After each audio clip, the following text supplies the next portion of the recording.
terima kasih atas kesediaannya untuk meluangkan waktu untuk hadir di dalam kegiatan ini, khususnya kepada para panelis kita, Pak Doli, Kurnia, Tanjung sebagai Ketua Komisi II DPR RI Republik Indonesia, ya. Dan kemudian juga Pak PLT Ketua Ilham Saputra, KPU kita, dan kemudian juga kita ada 3 orang pembicara dari luar negeri. Terima kasih banyak, nanti saya akan sampaikan detail tentang mereka, yaitu ada Pak Carlos Navarro dari penyelenggara pemilu di Meksiko, INE, dan kemudian ada Pak Steve Canham, ahli pendaftaran pemilih dari IFES, ya, yang sedang berkedudukan di Bangkok saat ini. Dan kemudian juga tentu ada sahabat kita, mantan anggota KPU Comelec dari Filipina yang akan berbicara dari Manila, Pak Louis Tito Guia, dan tentu juga Komisioner Republik Indonesia, Pak Firian, nanti juga akan berbicara tentang pendaftaran atau data pemilih berkelanjutan. Ini adalah topik yang sangat penting untuk kita bicarakan, karena melalui daftar pemilih ini, kualitas dari pemilihan kita, yaitu memastikan pemilih yang berhak akan terlayani, ya, satu daftar pemilih yang inklusif bisa diciptakan, itu menjadi ukurannya. Dan ini adalah isu besar yang penting tata. Buat kita di Indonesia saat ini menjadi sangat penting, karena daftar pemilih kita selalu mempunyai masalah yang walaupun sebagian besar menurut pandangan kami sudah cukup baik, tetapi masih perlu diupayakan perbaikannya.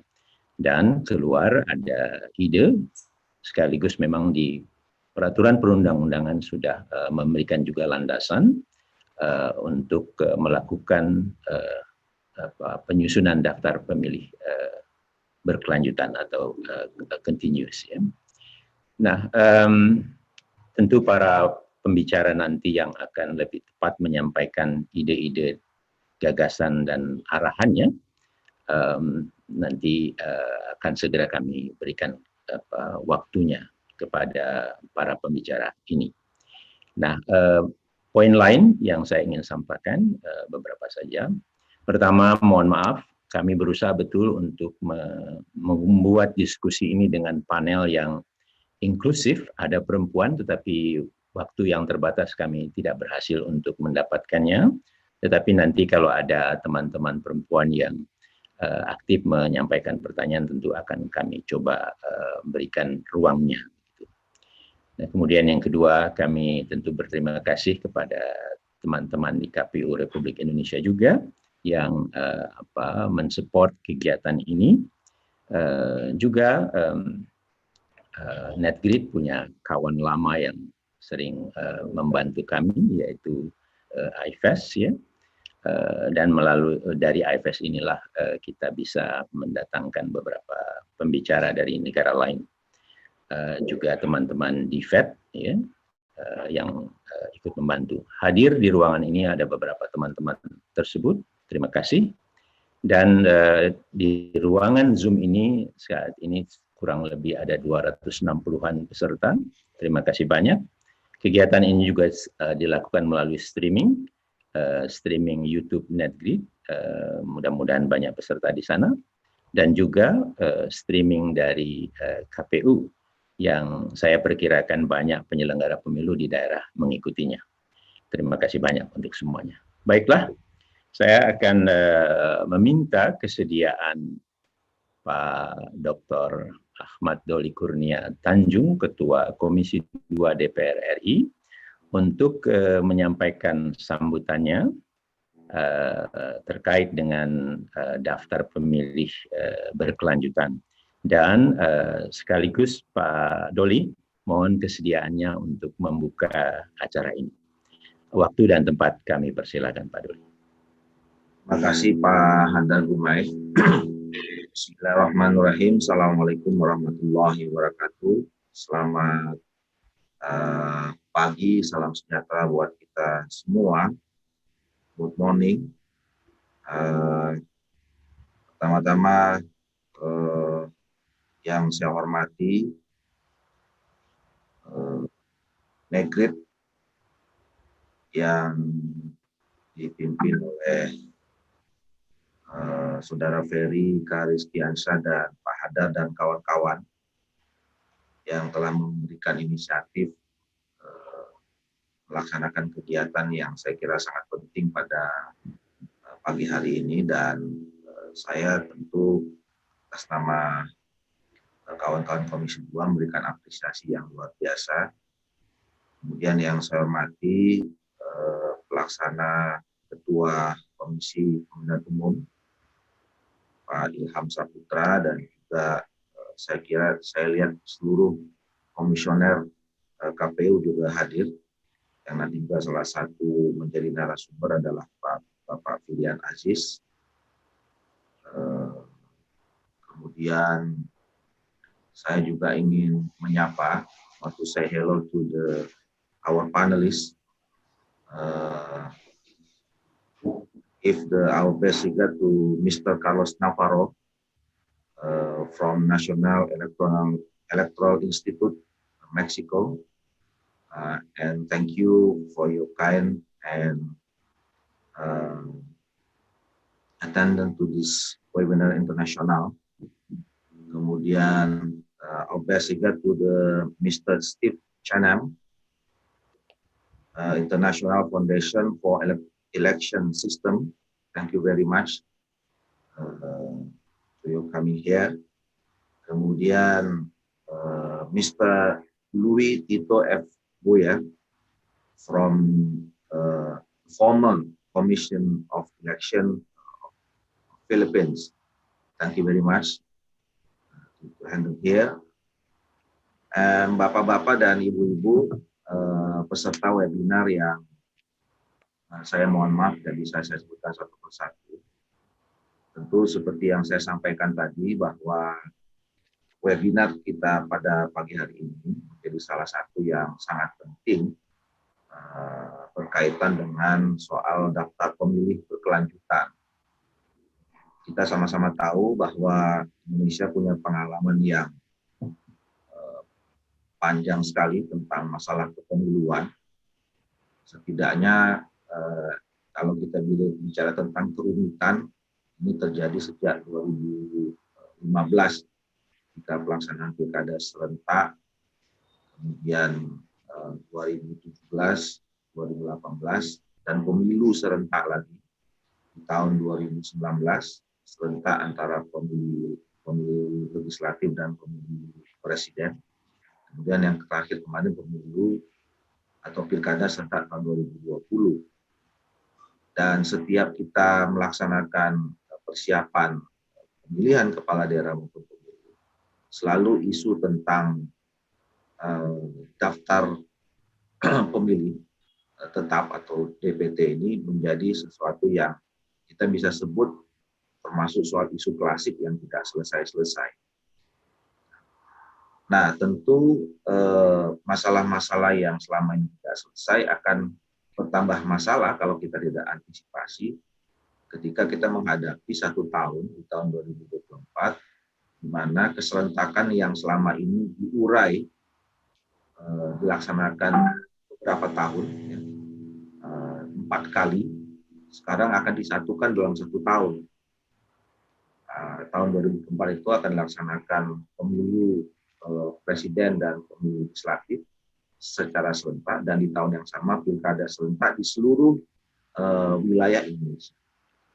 Nah, tentu masalah klasik yang kompleks selama ini kalau kita tidak bisa uraikan, tidak bisa kita selesaikan, ini akan menimbulkan masalah-masalah baru ketika misalnya semua masalah-masalah yang selama ini muncul secara bertahap, katakan seperti itu, di sekian tahun pelaksanaan pilkada dan pemilu, itu akan menimbulkan kompleksitas baru ketika kita tidak bisa menemukan solusinya. Nah, karena DPT ini menjadi penting, karena inilah yang akan terkait langsung dengan soal kita bicara tentang kualitas pemilu, yang itu adalah bagian dari kualitas pertumbuhan atau perkembangan demokrasi kita.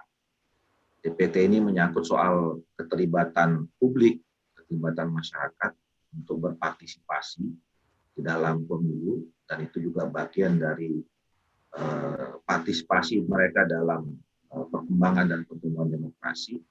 Jadi saya kira ini menjadi salah satu yang sangat strategis, bisa kita disebutkan sebagai salah satu jantung dari persoalan kepemiluan.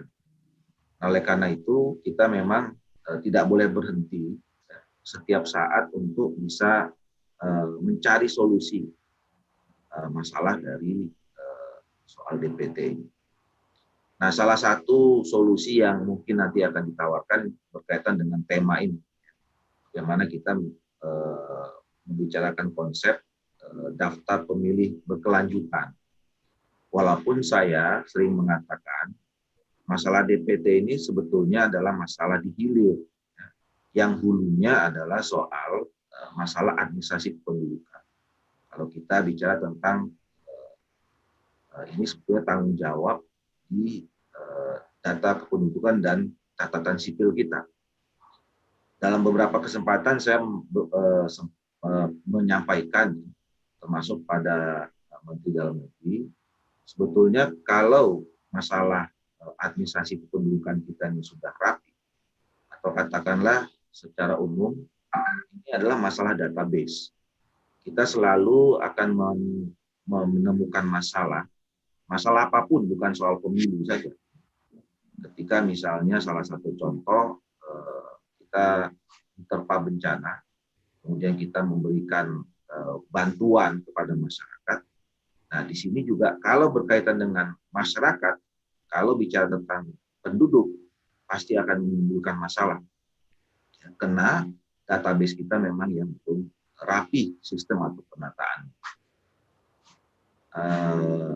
Kalau terjadi bencana, pasti ada protes, ada yang merasa berhak, dia tidak mendapatkan bantuan, tapi orang yang tidak mendapat bantuan ini merasa orang yang tidak berhak juga bisa mendapat bantuan. Ini saya kira masalahnya kembali masalah database atau data kependudukan kita. Nah, tetapi sambil berjalan, saya kira kita harus menyelesaikan masalahnya dari hulu sampai hilir. Walaupun saya sekali mengatakan, kalau masalah hulunya tidak selesai, masalah di hilir ini ya selesainya pasti dalam waktu yang terukur. Selesai akan dalam jangka waktu yang pendek, yang kemudian pasti akan menimbulkan masalah baru. Tapi apapun saya kira segala upaya kita akan lakukan. Jadi saya memberikan apresiasi sekali lagi kepada Netgrit dan kawan-kawan yang Pak Ferry dan Pak Hadar dan kawan-kawan yang mengambil secara cepat hal ini mulai, walaupun pemilu kita masih 3 tahun lagi,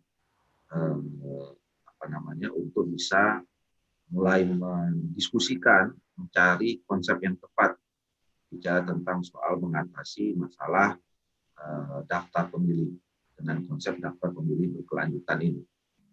Nah, mudah-mudahan kalau dari sisi hilirnya, dari ujung hilir, kalau bisa ditemukan masalah ini akan bisa terus menggeser, dan kemudian nanti dulu juga sudah mulai.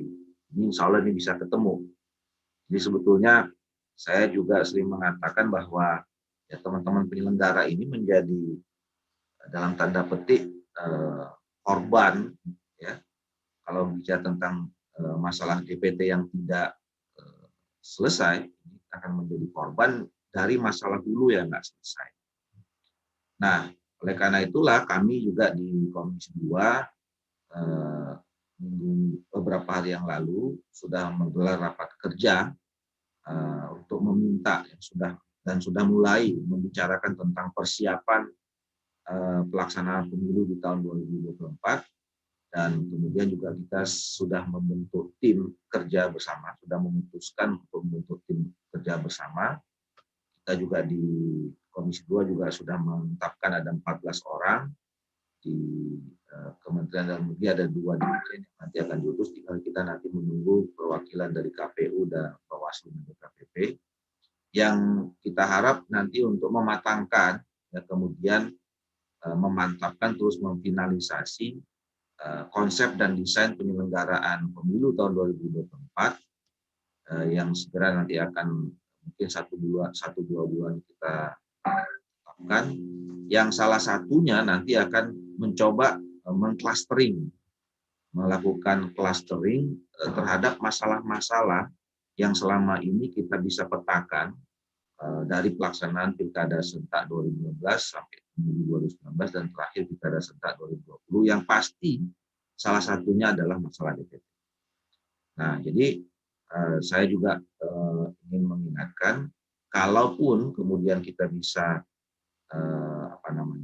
mendapatkan solusi atau konsep penyelesaian masalah daftar pemilih berkelanjutan ini pada hari ini adalah masih salah satu klaster. Ya. Masih banyak klaster-klaster lain yang saya kira juga kita perlu bahas untuk membuat pemilu tahun 2024 itu betul-betul punya konsep dan desain yang sempurna. Oleh karena itu, saya berharap seluruhnya, ya, teman-teman masyarakat sipil, penggiat demokrasi, termasuk teman-teman Netgrit, saya kira kita berharap kegiatan-kegiatan seperti ini tidak hanya hari ini saja, tidak hanya temanya soal daftar pemilih berkelanjutan saja, tetapi masih banyak klaster-klaster yang lain yang perlu saya kira juga kita diskusikan, yang membutuhkan keterlibatan kemudian gagasan, pikiran dari teman-teman Netgrit dan kawan-kawan masyarakat sipil, penggiat demokrasi yang lainnya. Oleh karena itu, saya kira ini menjadi penting. Untuk sekali lagi terima kasih kepada semuanya, Netgrit, kemudian KPU Republik Indonesia, para narasumber, dan marilah kita nanti dengarkan. Kami juga meminta kepada staf ahli atau tenaga ahli di Komisi II dan tenaga ahli dari masing-masing kami di Komisi II itu untuk mengikuti dan mencatat betul apa yang menjadi perbincangan di dalam webinar internasional pada pagi hari ini. Sekali lagi saya ucapkan selamat dan terima kasih. Mudah-mudahan nanti ini menjadi sesuatu yang penting hasil dari webinar internasional. Dengan mengucapkan Bismillahirrahmanirrahim, maka webinar internasional dengan judul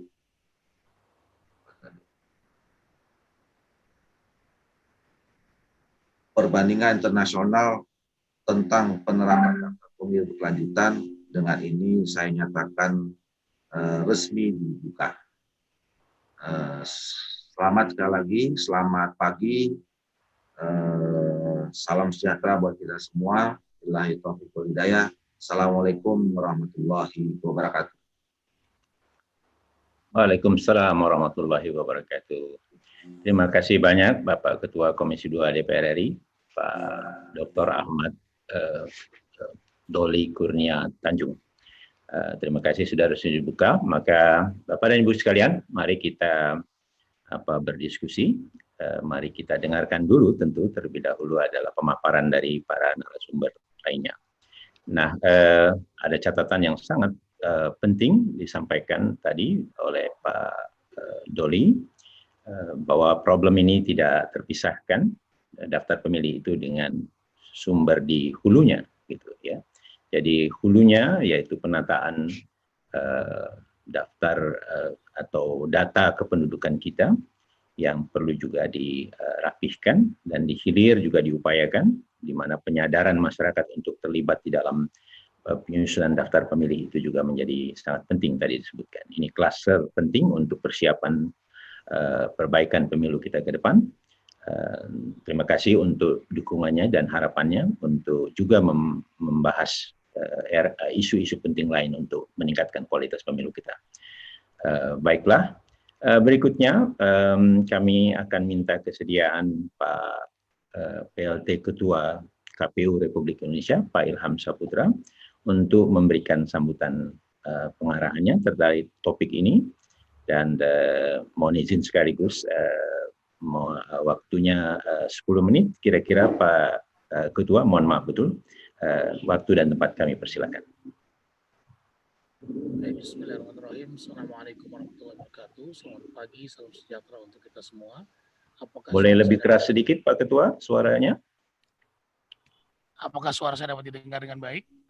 Sekarang lebih jelas. Terima kasih. Baik, terima kasih.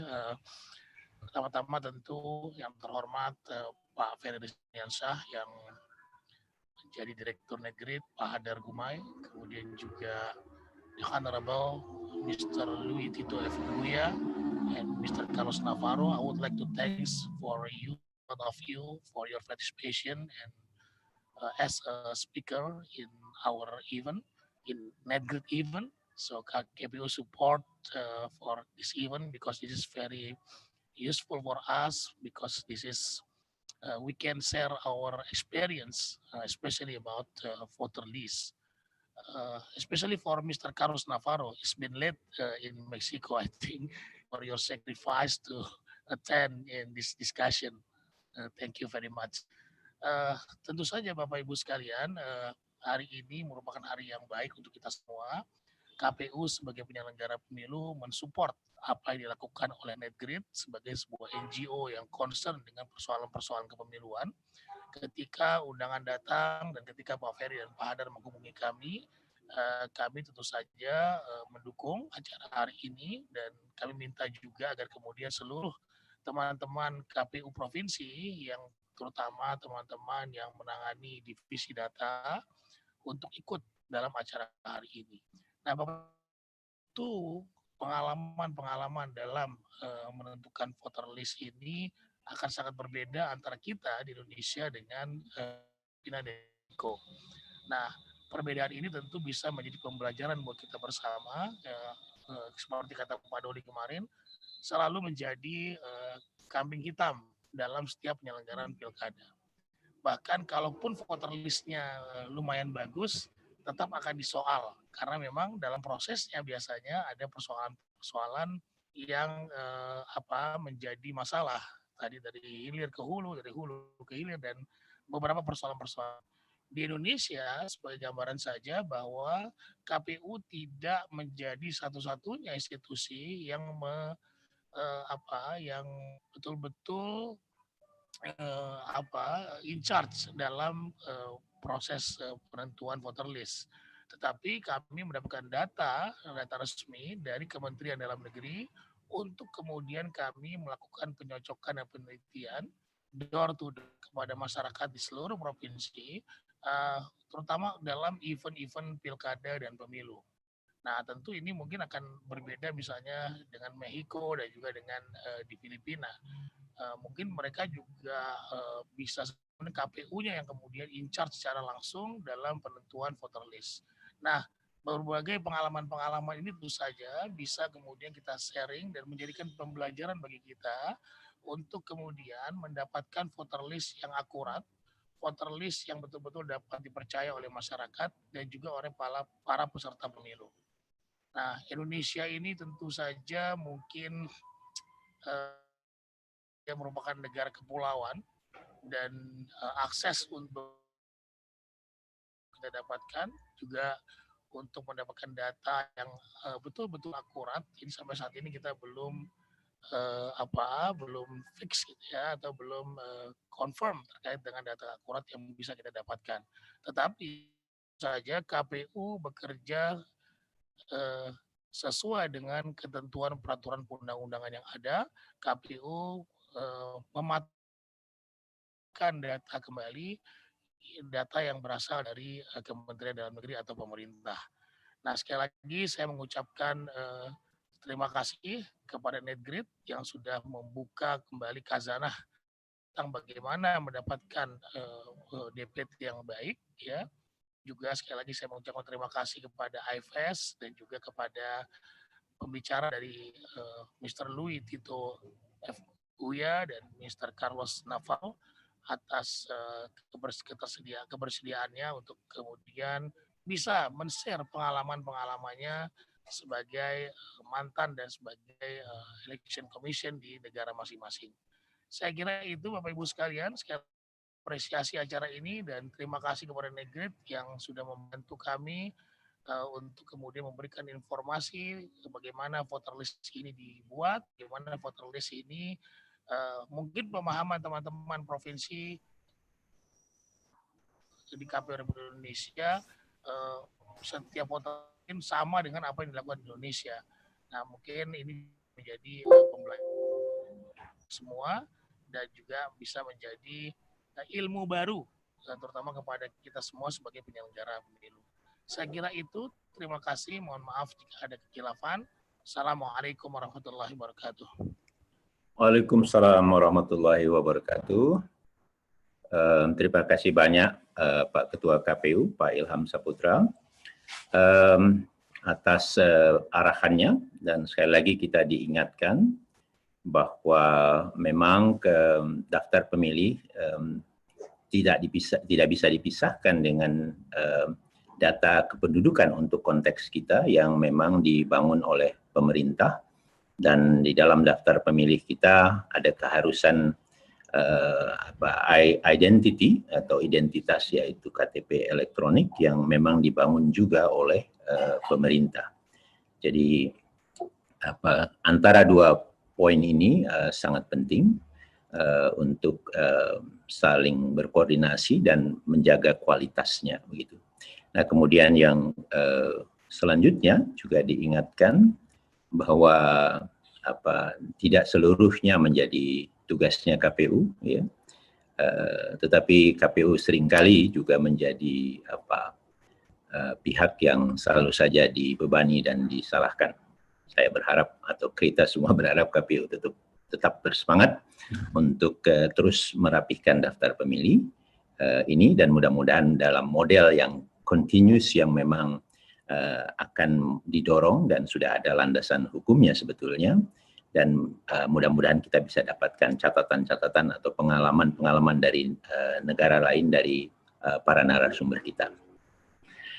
Baiklah, para peserta sekalian, kita akan mintakan pembicara tamu kita.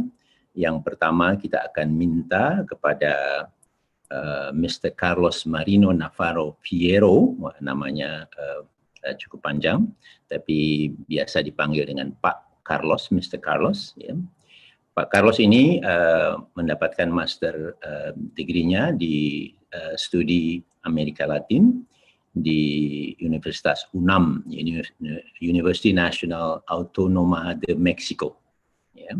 Dan jabatan dari Pak Carlos Navarro ini saat ini adalah di INE, National Electoral Institute, yaitu penyelenggara pemilu di Meksiko, dan sudah bergabung sejak tahun 93, ya, dan jabatannya sekarang adalah Direktur of Studies and Project in International Area, jadi direktur jabatannya.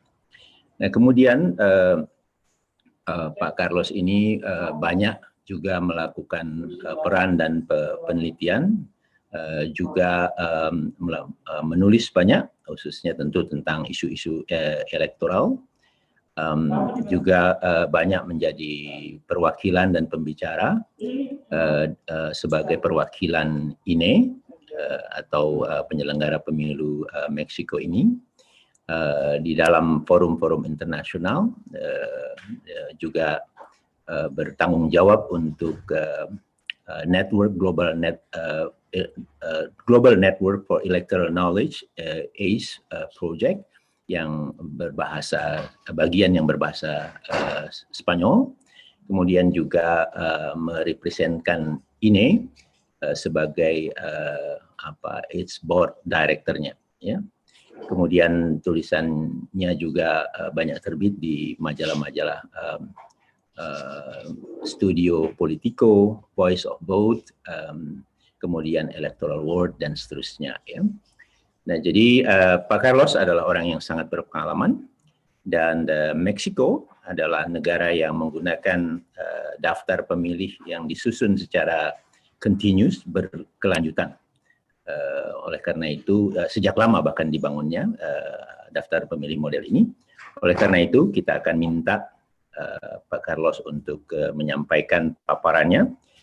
Carlos, now we'd like to hear from you, your experience, challenges, lesson learned in building up the continuous voter registration in your country, Mexico. So the floor is yours for 15 minutes. Thank you.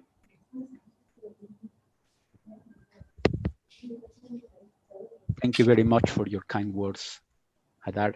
It is a pleasure to be here. Good morning to all of you, and greetings from Mexico to all people that is following this webinar all through the Indonesian archipelago.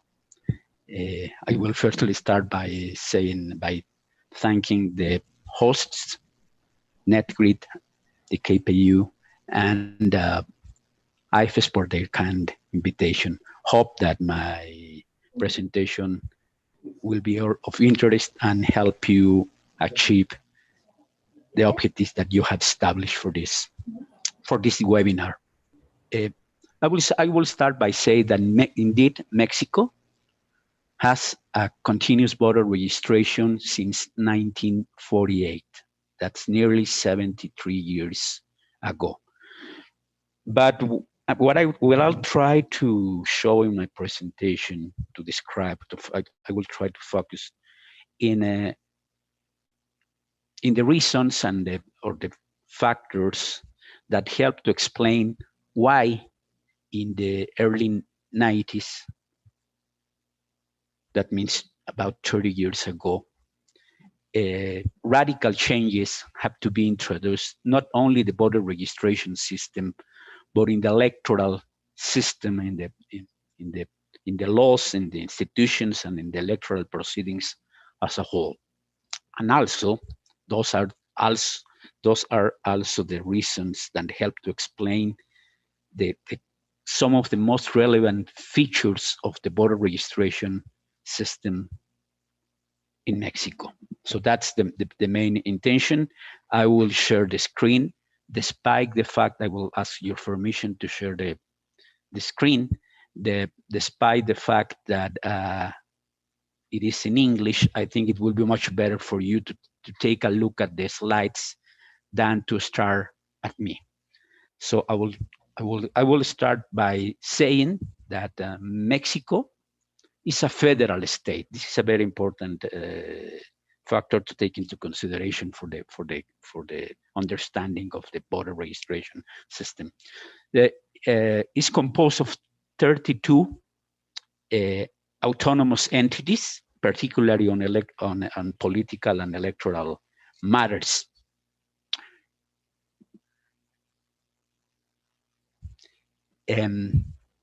Some background information that is also very relevant. For more than 70 years, from the late 1920s until 2000, until very recently, a highly centralized presidential form of government based on a single hegemonic party system prevailed. During that period, during most of that period, the fact that the elections were organized and conducted by the Ministry of the Interior was the main driving force behind systematic practices and perceptions of fraud and manipulation.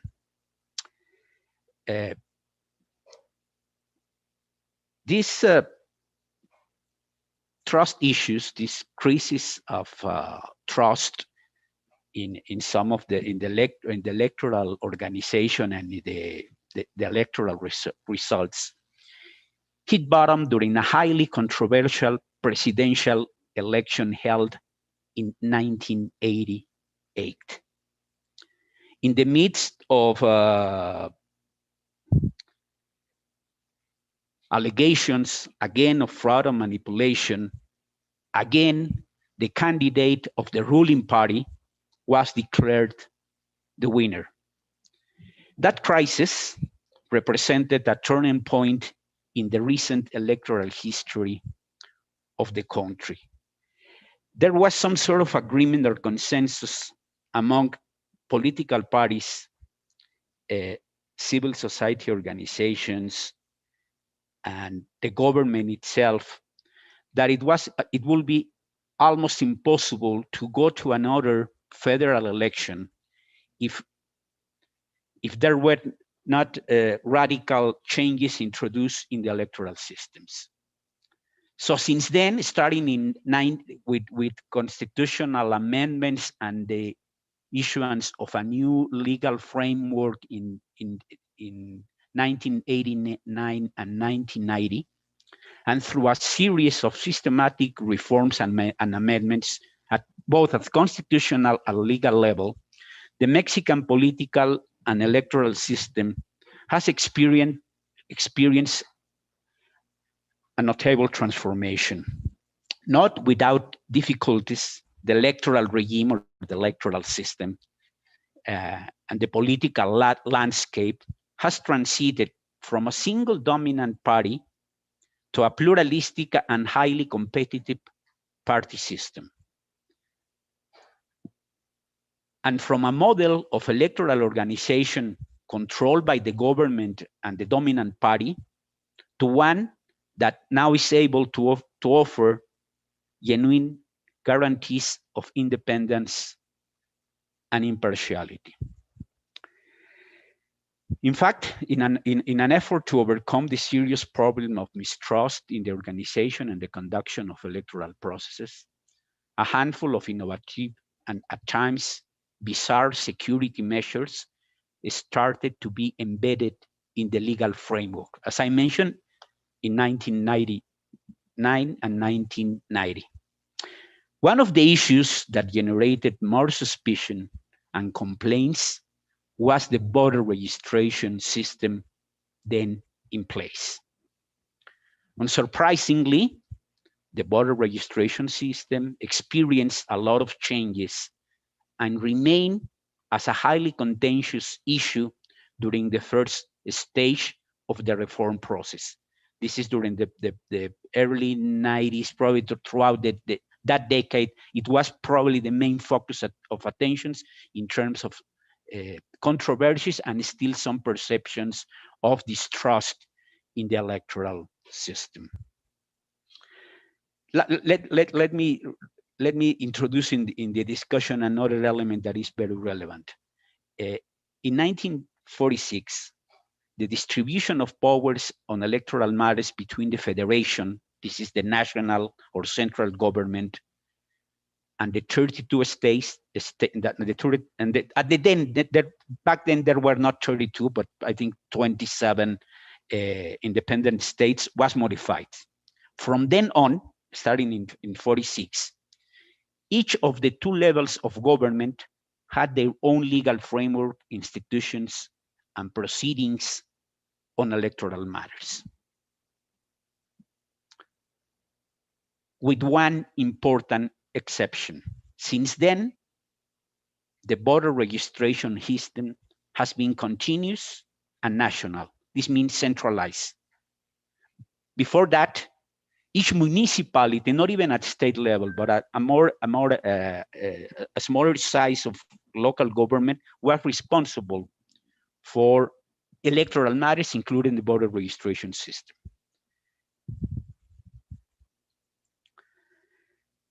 Again, the key issue was that the voter registration system, as well as the organization of the federal elections, presidential and legislative, were in the hands of the executive power, specifically in the Ministry of the Interior. Despite all changes, one constitutional mandate remains exactly the same. I'm referring now to 1989, 1990. Still, citizens ought to be registered as voters, first thing, this is, and possess a voting card in order to exert the right to vote. Let me reiterate this important difference. Have to be registered as voters and then possess a voting card. This is very important because the registration process is composed of two, it takes place in two different moments. Once, when you register, when you request you register, you are included in, let's say, an electoral registry. But you are not still entitled to exert the vote because you need to wait for some time in order to get your voting card. So once you get your voting card and possess the voting card, you are back then eligible to exert your right to vote. This is an important difference, as you will see in the next few lines. All the voter registration responsibilities, including the issuance of the voting card, were vested upon the newly created Federal Electoral Institute. Then, by the very first time, Mexico had a permanent, independent, and autonomous institution responsible for organizing and conducting federal elections. At that moment, 1990, revamping the voter registration system from scratch was a non-negotiable demand from opposition parties and a vast majority of the public opinion. This meant we simply don't trust, don't have any confidence in all the records, the database that you have created during the last, back then, probably nearly 40 years. So if you want to build a credible electoral system, you need to get rid of all those records, of all the databases, and create a whole new voter registration system. That's one important element. And another issue to mention, in order to build trust in the process of the electoral system, the political parties were and are fully involved in all voter registration, decision-making process and activities. I have mentioned that the electoral management body, the IFE and then INE in 2014, is fully independent. Political parties have representation in the decision-making bodies, but they only they only have voice. They don't have vote in the decision-making process, except in all voter registration activities. This is clearly to show to what extent back then and still is a key issue for the building of a more reliable voter registration system. That meant that back in 1990, IFE had to conduct an enumeration process and create a whole new voter registry in 8 months.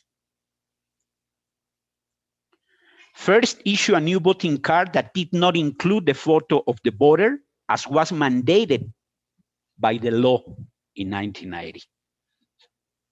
It was almost impossible for technical reasons back then, with such a short period of time, to include the photo in the voting card.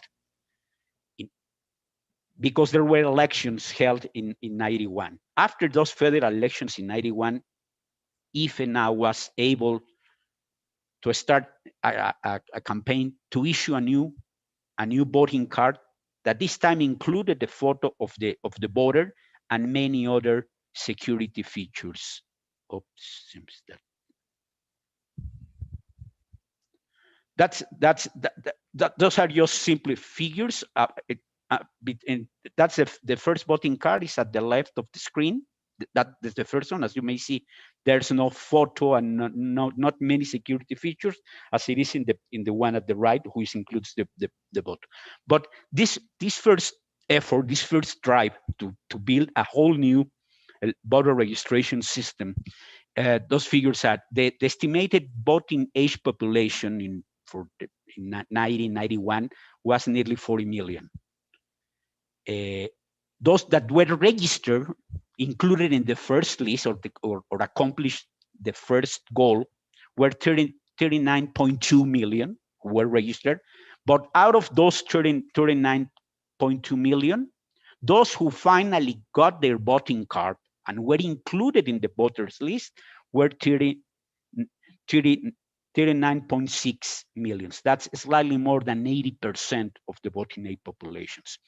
As clearly reflected, the drive in 2 years later reached an important increase in terms of the voters list. It was slightly more than 90% of the estimated voting age population. Our voters list has a high level of coverage between the voting age population, but one important factor that helps to explain this situation is that Mexico does not have a national ID. The civil registry is responsibility of municipalities, and there are nearly 2,500 countrywide. Due to different factors, including not the security features, but the factor that the ID issued by the electoral authority gradually start to become the main recognized ID. Indeed, the electoral authorities design agreements with different public institutions as well as with banks in order to accept the voting card as the main ID.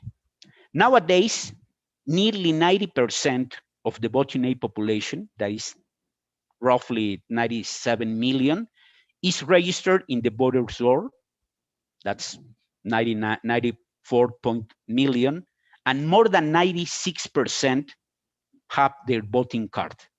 Indeed, those are high figures. We are not, there are countries that where the civil registry and the voter registration are automatically generated. So their level of coverage is, of course, almost 100%.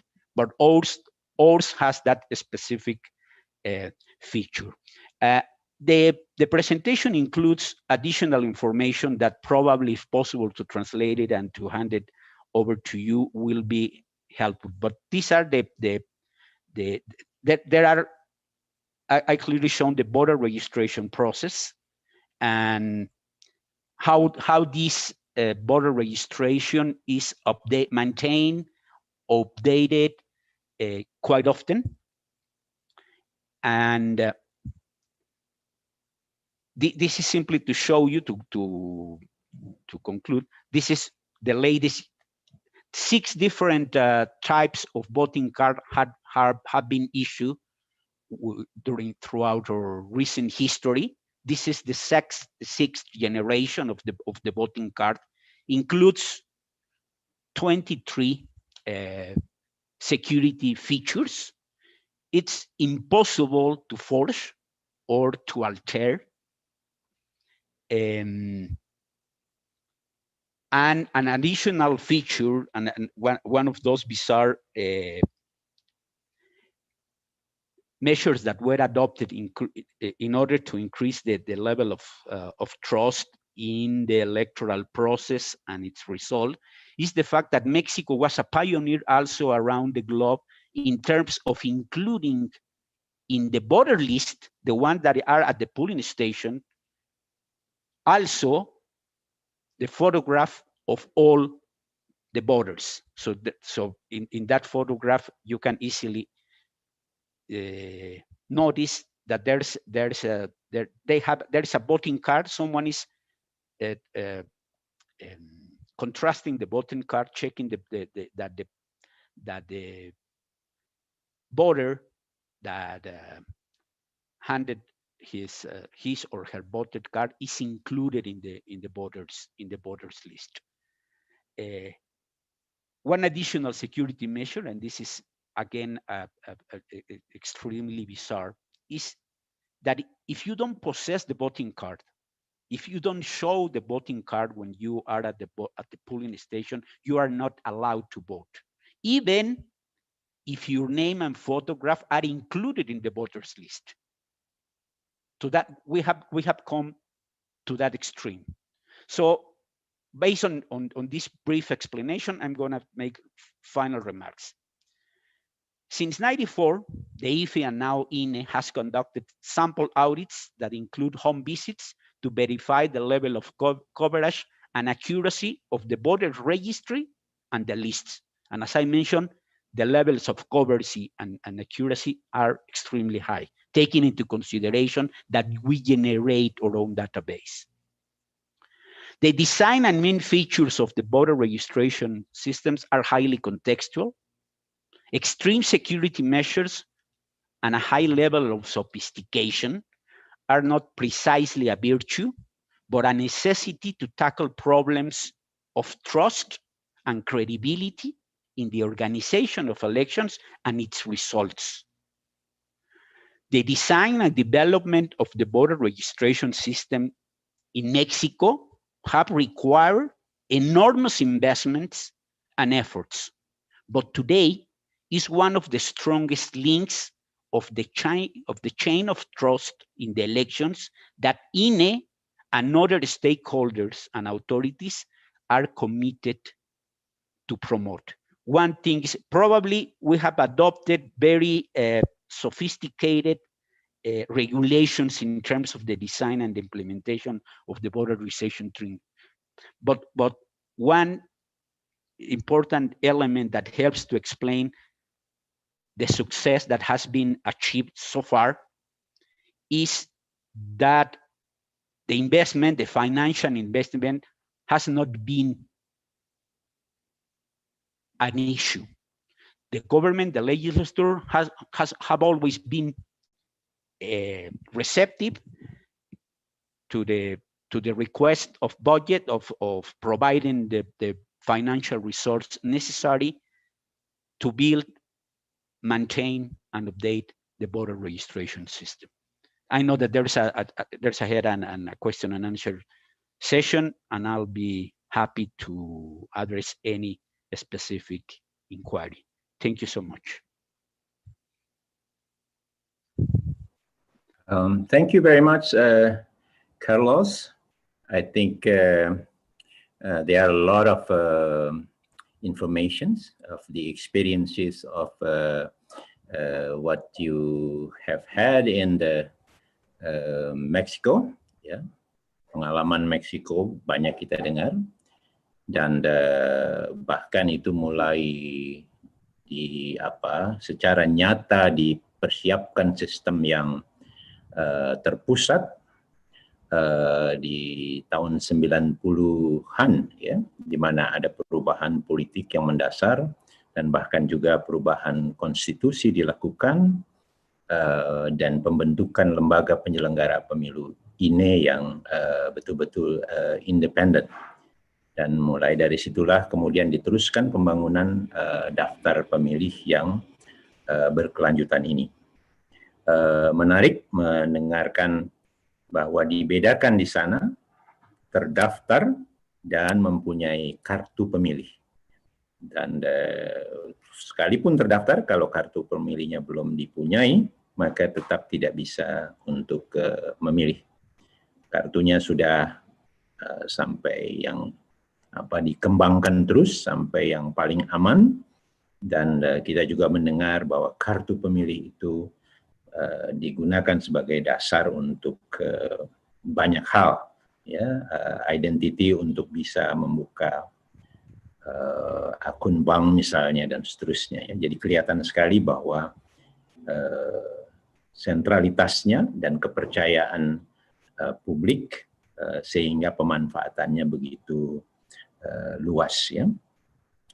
Tetapi kita juga diingatkan banyak hal yang perlu dipersiapkan untuk bisa membangun daftar pemilih yang demikian, yang sudah level registrasi dan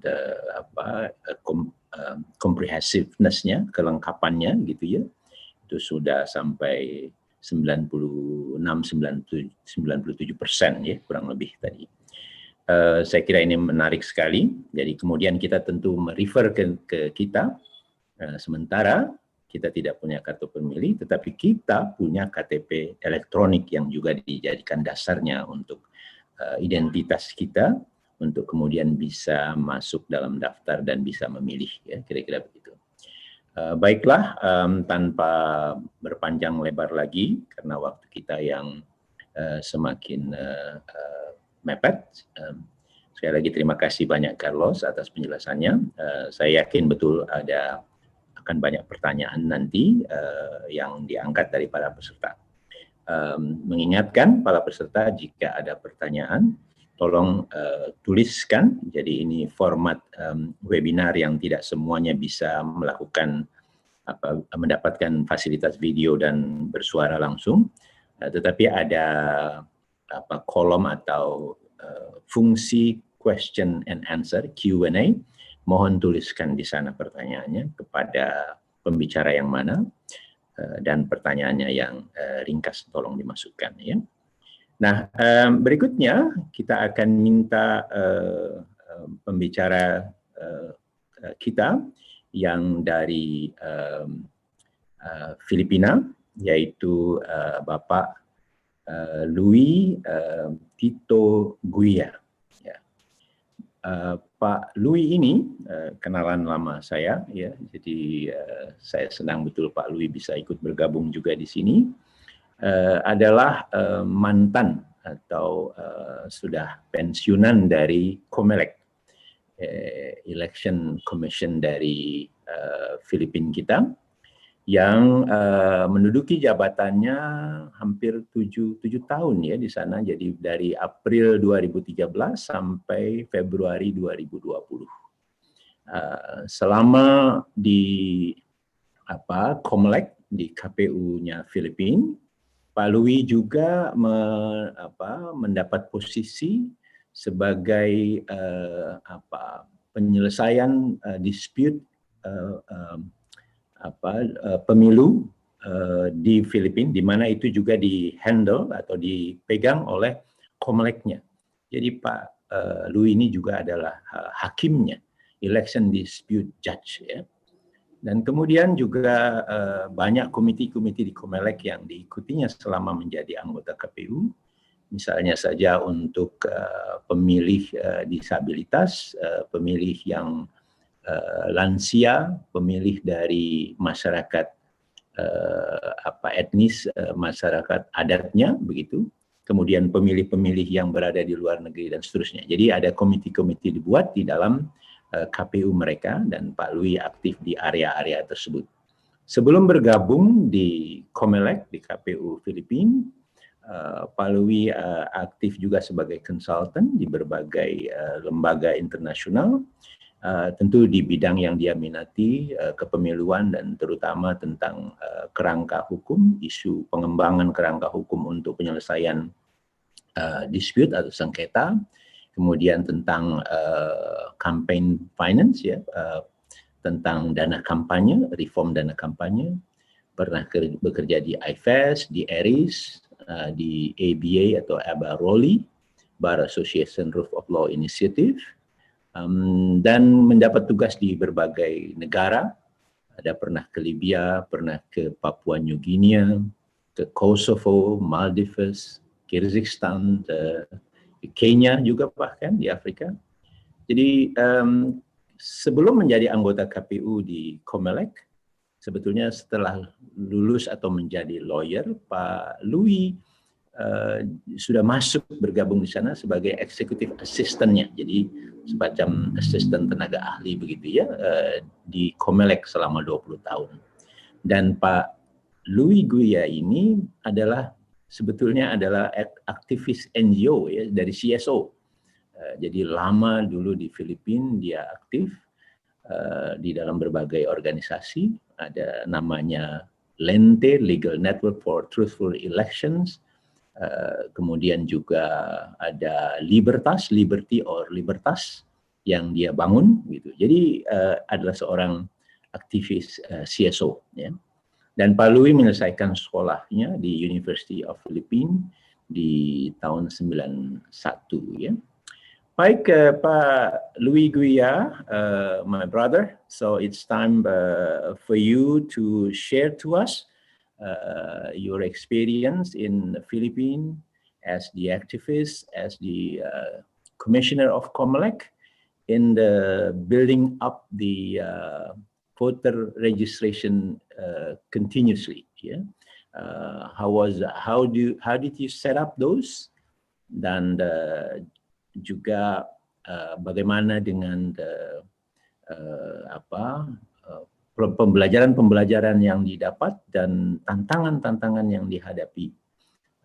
Kami semua di Indonesia sangat antusias untuk mendengarkannya. So, Pak Louis, the floor is yours for 15 minutes, please. Thank you so much, Pakadar. Let me share my presentation. Please.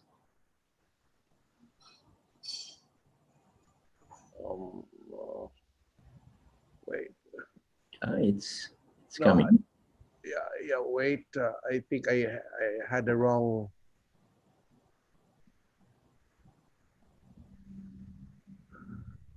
I'm having some technical issues. Okay. Shall we try it from here? Yes, please. Okay, Mas Faisal, apakah bisa bantu untuk di-share screen-nya?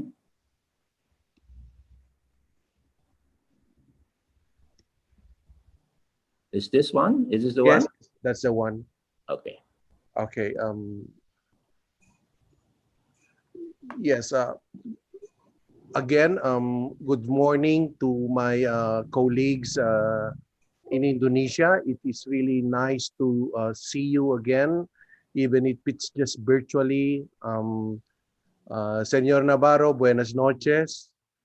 And it is a pleasure. It's always a pleasure and honor for me to be given this opportunity to share our experience in the Philippines on this very important aspect of election. I hope I am able to contribute to your own process of transitioning from probably periodic election to a continuing system, or periodic registration to a continuing registration system. So I'm going to walk you through the history of how this was decided. And let me start by saying that the shift from periodic to continuing registration in the Philippines happened in 1996 when a law was passed allowing or changing our system of registration of voters from periodic, or we call it incremental registration, to one which is continuing. It needs to be pointed out, however, that the Philippines have had continuing registrations system between the year 1963 to 1984. And there was a decision at that time to go back to the periodic registration, which was the system that was in place prior to 1963. Our 1937 election code, as well as the 1947 election code, required a periodic election. So what do we mean by periodic election, at least in the Philippine context? Let me talk about how the process was prior to 1996. But before that, let me give you a bird's eye view of what the Philippine registration system is. First, of course, we follow the universal and equal suffrage principle, and it is in fact a constitutional requirement. So all citizens of at least 18 years of age, they have to be resident of the Philippines for at least 1 year and in the place where they propose to vote for at least 6 months. This is important because our registration or the registration status or the right of voter to vote is fixed with his residence. And residence would mean municipality or even the village where he has his residence, or each has their residence. Okay, and active registration is necessary. What do I mean by active registration? Even if one is a qualified voter, he cannot vote unless he goes to the Commission on Elections and register. So it is not something that it is not a system where you have a list or a census list and then migrate it to the to make it a voters list. The voters list in the Philippines is generated independently from the population list in other list in the country. So another feature of our system is that the voters list originate from the municipal level. Municipal level, so we have different levels of local government. Of course, the lowest is the village, and several villages would compose a municipality or a city, and a city would be under a province, and there are 81 provinces in the Philippines. So the voters are listed at the municipal level, and a list of voter is basically a municipal list. Okay, and the permanent list of voter is used in every election that we have. So election regularly takes place every 3 years, and this is a simultaneous election, meaning from the highest national position to the lowest municipal position, the election of the officials therein are held simultaneously on the same day. Of course, in between the elections every 3 years are plebiscite, recalls, memoranda, referenda, or by-elections. Okay, next please. So what was the registration system in place prior to 1996? It's a periodic and incremental registration system. How does it work? So, okay, so there is a permanent list of voters at the municipal level. And what happens is that every 7th or 6th Saturday before the scheduled election, meaning that's 7 to 6 or 6 to 7 weeks before the election, an event is held in the polling places where election inspectors receive new registrants. Number 2, they receive application for transfer of registration for those who have transferred their residence. Okay? Those who have been registered in previous election did not be registered, did not go and register again. But those who are not in the list need to go to register at the polling station. They are the same. The polling stations are the same polling stations that are used during the election.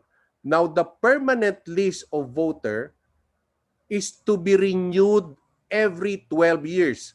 This means that every 12 years, there is going to be what is called a general registration, meaning a registration that will start from zero.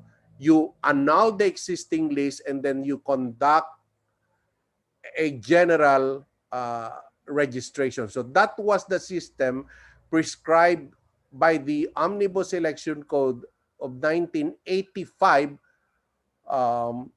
and which was the system in place prior to 1963, at least basically the same system. Now, next, please. So, what are the problems encountered during in the use of a periodic and incremental registration system? Well, it is determined that a periodic and incremental registration system is fraud and error prone. In other words, it is easier to manipulate or to commit errors because it is manually done. The law requires that the list should be handwritten by election inspectors, and checking or verifying or auditing the list is very difficult and cannot be done on real time. What is the implication of this? The list can be bloated, meaning you can put more names than there are actual voters, or perhaps on the other way, on the other hand, you can also find lists which do not contain the names of those who are qualified to vote in a particular polling place. Now, needless to say, the process is also so unnecessarily inefficient because it is highly manual and it's very difficult to manage. Okay, next. So what actions were taken by the election management body? Okay.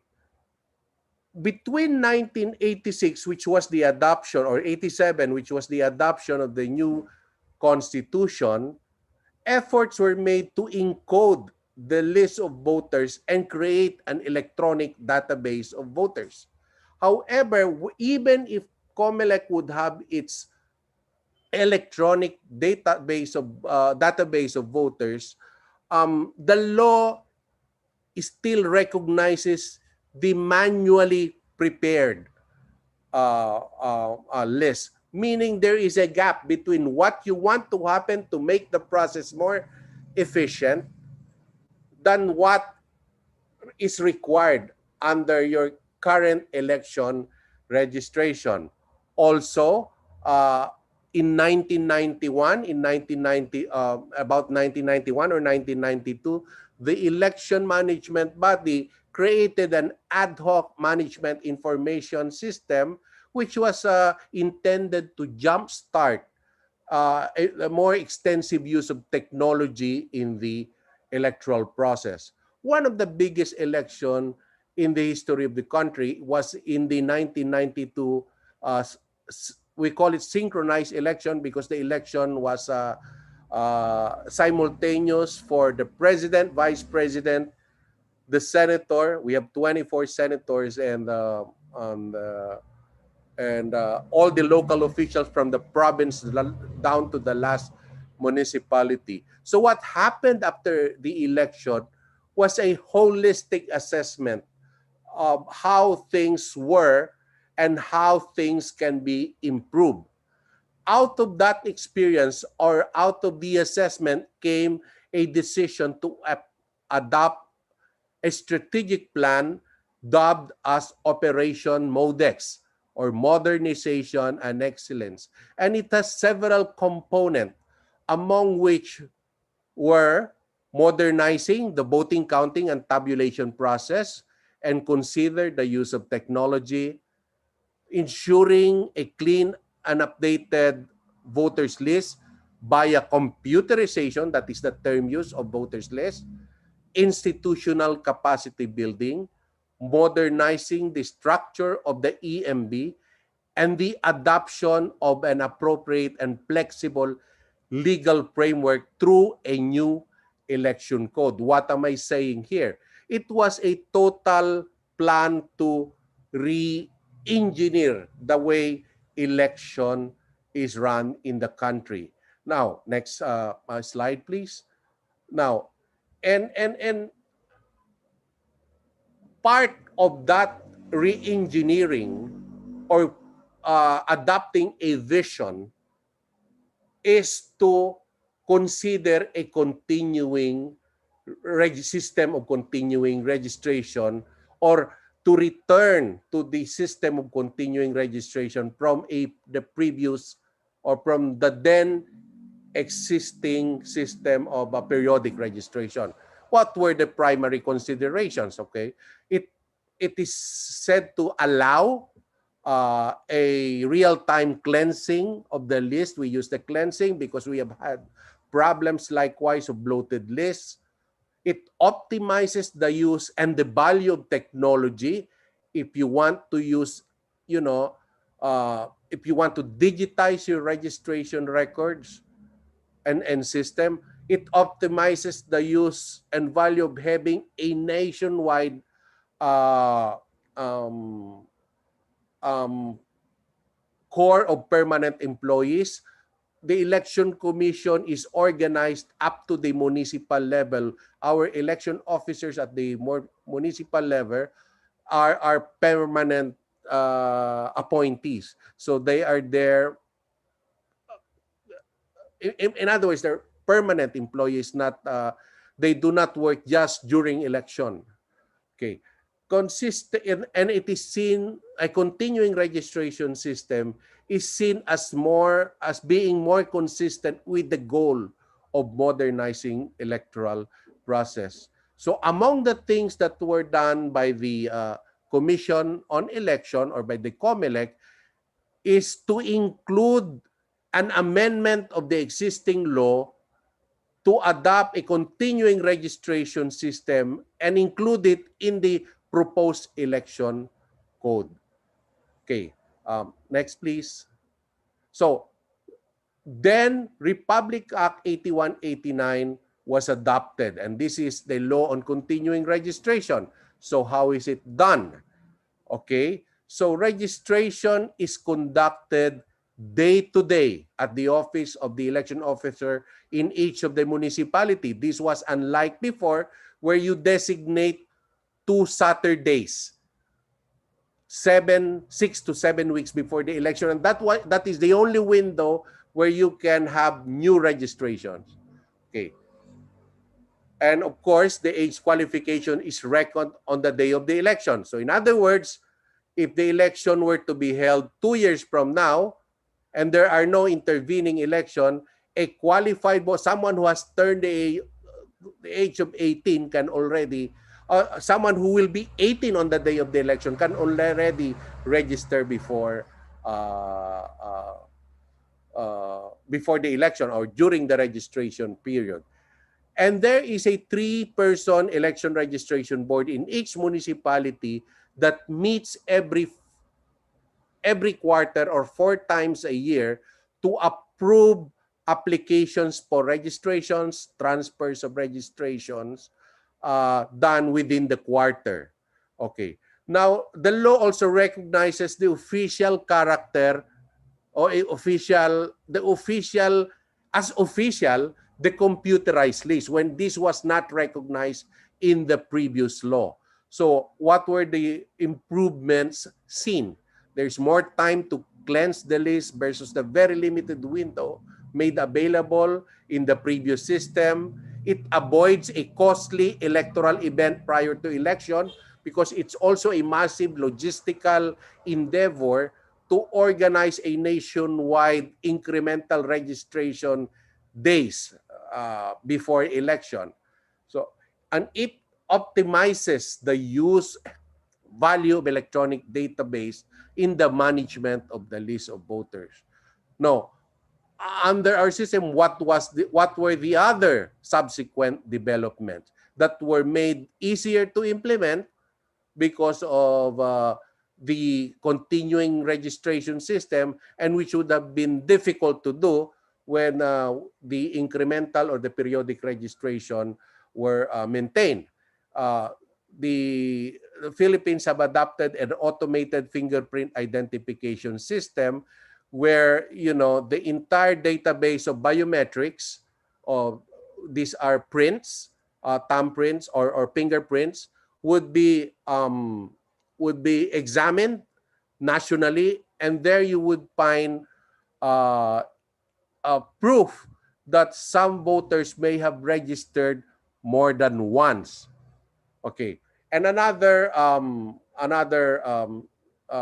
system is that the Philippines made it mandatory for people who would want to register to submit their biometrics data. Now, I'm not making any judgment as to whether this is correct or not, but that is made a requirement in a 2013 law. Now, yes, next slide, please.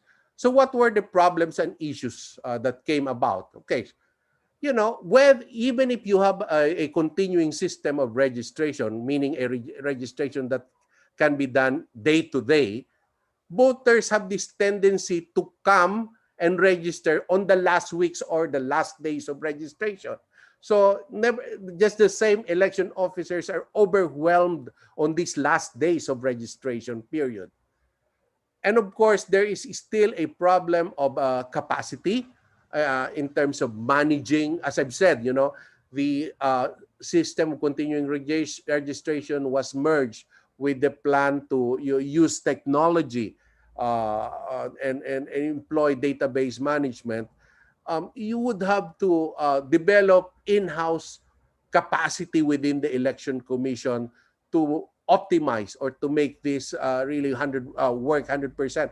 But just like in any government agency, there are some resource and bureaucratic constraints. Of course, technology is very costly, and it is not easy to recommend and to make people understand that there is a need to commit funds in modernizing the process. And lastly, one of the issues that came out was that, you know, because of the changes of leadership in the EMB, sometimes the focus of reform changed. So I think it is important for us to institutionalize and to embed the plans for reform on a more permanent character than, you know, make it, you know, dependent on the leadership vision of each administration in the EMB. So that's all that I can say at this point. I will just welcome some questions later on. Terima kasih. Thank you very much, Pak Louis, atas presentasinya, dan Bapak dan Ibu sekalian, para peserta webinar semua. Jadi kita juga melihat bahwa seperti juga di Meksiko, bahwa pendaftaran itu haruslah dilakukan secara aktif oleh warga yang mempunyai hak pilih, ya. Berbeda dengan di kita, di mana kita sudah otomatis masuk di dalam daftar, walaupun kemudian ada tahapan untuk coklit, dan kemudian kita pun juga memberi masukan dari daftar sementara, ya. Nah, jadi itu ada perbedaan besarnya.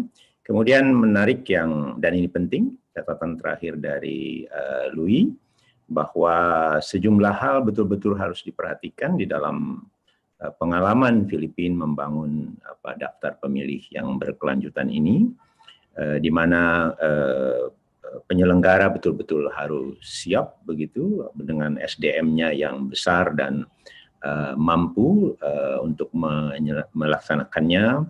Kemudian penggunaan teknologi itu menjadi hal yang sangat penting untuk membantu mengelola daftar pemilih yang demikian besar begitu. Dan juga tantangan lain, pilihan-pilihan lain terhadap bagaimana memastikan biaya tetap ekonomis, efisien begitu, dengan kebutuhan teknologi dan seterusnya, ya. Saya yakin betul banyak pertanyaan dari para peserta sekalian. Sekali lagi, mohon tuliskan pertanyaannya dengan singkat padat di question and answer. Nanti kita akan merespon itu. Nah, berikutnya kita akan minta kesempatan atau waktu dari pembicara kita yang selanjutnya, yaitu Pak Steve Kenham. Ya. Pak Steve Kenham ini adalah teman kita dari Australia, walaupun sekarang beliau tinggal di Bangkok. Ya. Sekarang waktunya sama ini dengan Jakarta. Pak Steve Kenham adalah ahli di isu atau di area pendaftaran pemilih, dan dia sebagai pihak atau dari International Foundation for Election System (IFES), ya, ahli di sana.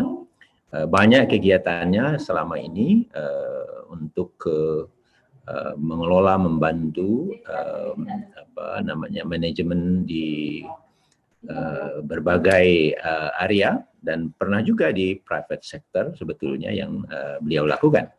Nah, untuk di wilayah kepemiluan sebetulnya sudah melakukan pekerjaannya lebih dari 30 tahun, ya, dan juga pernah melakukan kerja itu di lebih dari 30 negara di Asia, di Afrika, Middle East, South America, di Pasifik dan maupun di Eropa.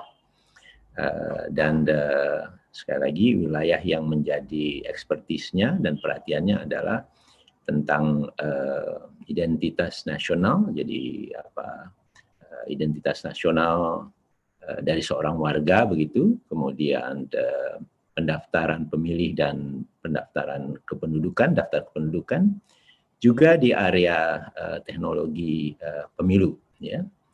Tentu juga hal-hal lain yang lebih luas tentang penyelenggaraan atau pengelolaan pemilu menjadi perhatiannya dan pekerjaannya selama ini, ya. Nah, baiklah Pak Steve, kami berikan floor kepada Anda. Mohon 15 menit saja, dan jangan lupa untuk menayangkan slide presentasinya, di-share ke kami semua. Dan para peserta sekalian, kita akan mendengarkan bagaimana tren dari pengelolaan atau pembuatan daftar pemilih berkelanjutan ini yang berlangsung di berbagai negara. Nanti juga akan disampaikan Australia, negara tetangga kita yang sudah kita banyak dengar bahwa daftar pemilihnya adalah daftar pemilih yang diwajibkan kepada warganya untuk masuk di dalam daftar tersebut. Steve, it's your turn now. Please have it, and in about around 15 minutes. Yeah, the floor is yours. Okay, thank you very much, Hada, for the kind introduction. Thank you to the commissioners and to our colleagues at Netgrit for allowing me to present today, and welcome to all of the participants, all of our fellow participants to the webinar. Let me try to share my screen.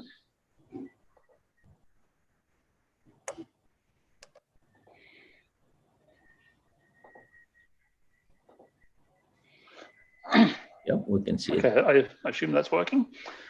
Okay, so what I want to present briefly today is just some trends in continuous voter registration or periodic voter registration. And I will start with a brief recap of the things that were mentioned by my,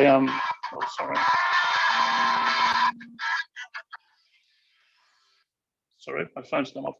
Okay,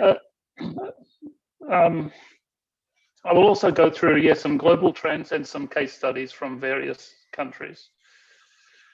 Okay, just to recap, I think it was covered partly by Louis in the previous presentation, because both of the Mexican examples and the Philippine examples were both active voter registration. And as Louis explained to us, this is a voter registration process where the registration itself is initiated from the voter. So the voter has to take an action, whether that's to go to an office, to complete a form, to submit a form, either to the electoral office or to some other maybe a registration center to enter the voter register. So it must be initiated by the voter. Voters then, depending on the legal framework, could be allocated their voting domicile or their place, their polling station, polling location, based on the place of registration. For example, you register where you vote, and that may have been part of one of the examples in the Philippines, or they will be allocated according to their registered permanent or temporary residence. Once again, that's determined by the electoral law. Voter education and voter mobilization strategies are very critical in active voter registration, because particularly if it's a continuous voter registration process, we need to tell the voters how they can become registered as a voter, where they go to become registered as a voter, at what time they can come to be a registered voter, what documents they need to provide. And we have to encourage them through perhaps targeted strategies to come throughout the electoral cycle if we want the continuous voter registration process to work. Otherwise, let's turn my phone off. Okay, otherwise we will have a case where voters are coming, sorry.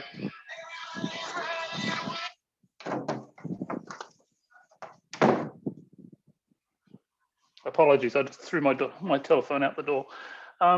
Yeah, so we need to be able to educate the voters to come during the electoral cycle. Otherwise, we face the challenge that Mr. Louis also described, which is where the surge of voters will still come just before the election period, and that becomes a very difficult challenge to meet.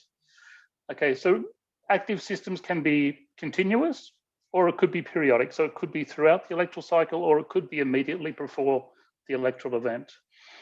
And another important factor in active voter registration is we must be able to provide equal access to the voter registration process to all eligible voters. So regardless of their geographic location, regardless of their financial status, regardless of ethnicity or religion or anything else. So we must be able to reach out to all voters equally throughout the entire electoral area. Registration levels for active registration processes tend to be lower than they are for passive registration processes, but this depends on the EMB's ability to provide the access, the awareness, and to motivate the voters to come to enroll to vote. Okay, passive voter registration. So this is the process a little more similar to Indonesia, where voters are automatically registered through government or other agency processes. For example, through participation in civil registration or national identity programs, or through participations in, it can be licensing programs. So these databases determine that voters are eligible to enter the electoral roll, and they automatically add them to the voter roll without the voter requiring to take any actions. Voters are typically, because it's done based on other databases, voters are typically assigned to their polling location or their voting domicile based normally on a permanent place of residence, which is normally a place where they own land or a family home, or based on a temporary residency, that's where they've registered.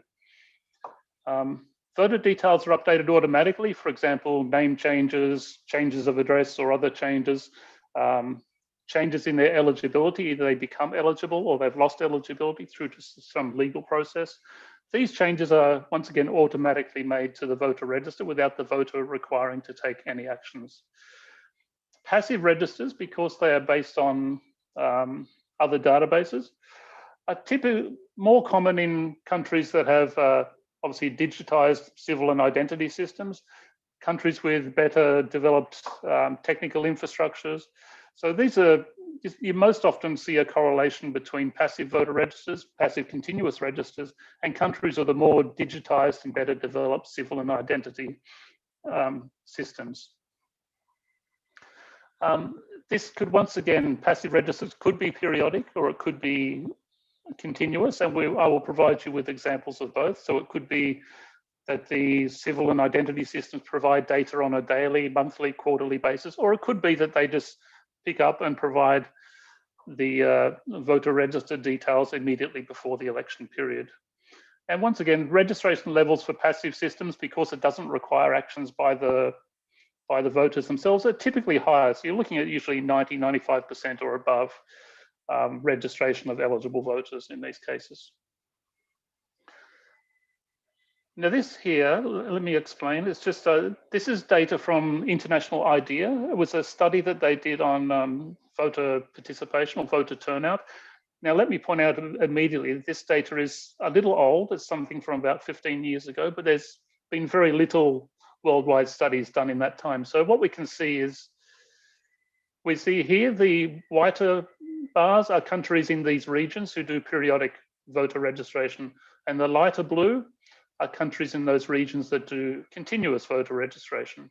And here we see, you can see a bit of a pattern in that the Oceania, so you're looking at Australia, New Zealand, I guess Pacific Islands and some other areas. The Americas, so you're looking at North America, you know, the US, Canada, probably some Caribbean, Central American countries. You also see here Western Europe is a very high discrepancy. So very many more countries in Western Europe do continuous voter registration as opposed to periodic voter registration. And we also see that in the former Soviet countries, so the CIS and Eastern European countries. So what this shows us is that these countries have mature, well-established, digitized national identity or civil registration processes or other processes that are able to supplement or facilitate continuous voter registration. We see in the former, or the Eastern European countries, and they have a history of, you know, Ministry of Interior maintaining passport systems, internal, external passport systems, which also feed in, have now become national identity or civil registration processes. So we can see a correlation between the digitization of civil and identity databases and the prevalence of continuous voter registration. Once again, this data is, the data on these graphs is old. I haven't seen that IDEA has updated these numbers. If we did this correlation again, I think we would see a large increase in civil continuous registration in Asia, even in Africa. I would see that, and the Middle East as well. I know of many continuous registration processes that have been developed in those areas as well. So I think this would see an even greater shift towards continuous registration as these underlying systems of civil registration and identity have continued to mature. I will just go through some examples, very briefly. It's we don't have too much time, so very briefly on some of these other case studies from other countries. Now, Sweden is quite often held up as a prime example of passive registration based on a population register. So what they have in Sweden is that the Swedish tax administration maintains a population register. So not only do they in fact maintain a population register, but they also continuously maintain a separate database dedicated towards the voter register as well. Now, the Swedish Electoral Authority, which is legally mandated to facilitate the development of the voter register, they actually purchase the voter roll, the voter register from the tax authority in electronic format 30 days before elections. What the Swedish Electoral Authority then does, it then uses that information, so it receives all the information 30 days before elections, and then it uses that information to print the electoral rolls for each electoral district and to print and distribute voter ID cards. So the day-to-day maintenance, so the electoral roll, the voter roll, if you like, is developed and maintained, you know, on a continuous basis by the tax administration, but it's provided periodically to the Swedish Electoral Authorities, and they then, you know, print the voter lists themselves and the voter ID cards and distribute the voter ID cards.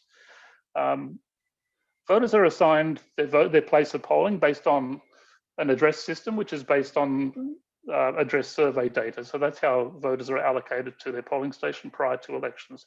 So this is considered in international studies to be it's a very accurate, well reputed, if you like, and low cost method of continuous voter registration, because the day-to-day costs throughout the electoral cycle of maintaining the data, maintaining the voter register or the population register, are borne by the tax administration.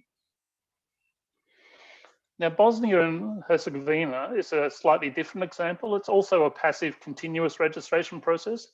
Up until 2006, the voter register for Bosnia was periodic and it was active. But after 2006, it migrated towards a continuous register based on a passive continuous voter register. And what they saw immediately was about a 20–25% increase in the size of the voter register. So here, in Bosnia, the central authority manages the register of permanent and temporary address, and it also manages the national identity-based data for all citizens. And based on the citizens attaining eligibility of the voting age and meeting other criteria, they are automatically made available. That data is automatically made available for the Central Election Commission. And the Central Election Commission, unlike the Swedish example, the Central Election Commission does maintain a continuous, separate, independent voter register database, and it receives amendments to the register of permanent address on a daily basis. So any changes, any new voters, any movements, any updates, it receives on a daily basis through web services. It gets the data from the register of permanent and temporary address. Not only do they receive the change data on a daily basis and are able to apply that data to their own database within the Central Election Commission, but on a monthly basis, they also receive a full extract of all eligible voters. And what they do with this monthly full extract is they're able to use it to do statistical verification between the database as held by the Central Election Commission against the database as held by the agency maintaining the register of permanent and temporary address. So they're able to see if those two databases are reflective of the trends and movements of the people. In Bosnia, they also have municipality level election offices, which are co-located with the other municipality administrations. And these offices receive on a monthly basis an extract of the voters for their own municipality. So they're able to make that available to the general public for public inspection. And they're able to use that to implement what they call is voting options, which largely relates to internally displaced people who can nominate the location they choose to vote, or to also update voters who have applied for out-of-country voting. And voters are then assigned by the municipalities to their polling station prior to elections.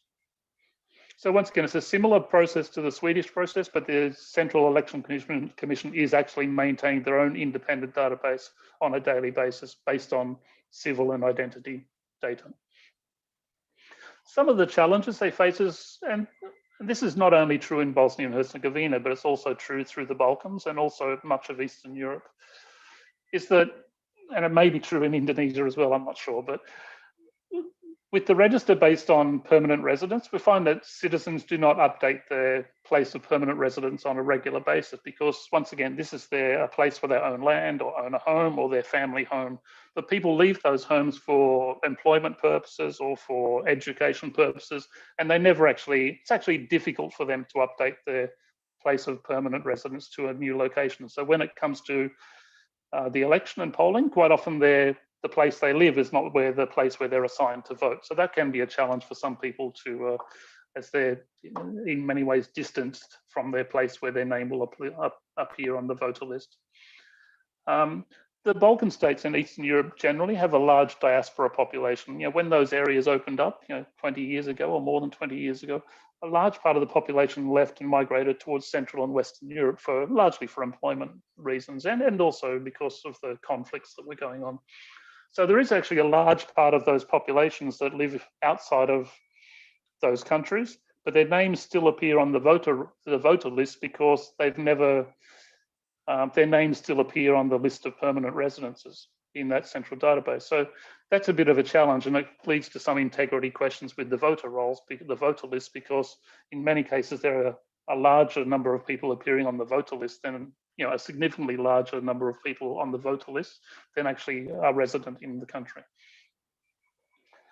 And the next issue is related. The Central Election Commission, under the laws in much of Eastern Europe, are not legally able to make changes to the data on the voter register because the changes must be reflective of the data that's held in the central registry of permanent address or the identity database. So if the Central Election Commission notices discrepancies such as multiple registrations or duplicate registrations, names are recorded incorrectly, or they can see the names of deceased voters, they cannot actually take direct action against those to change those details.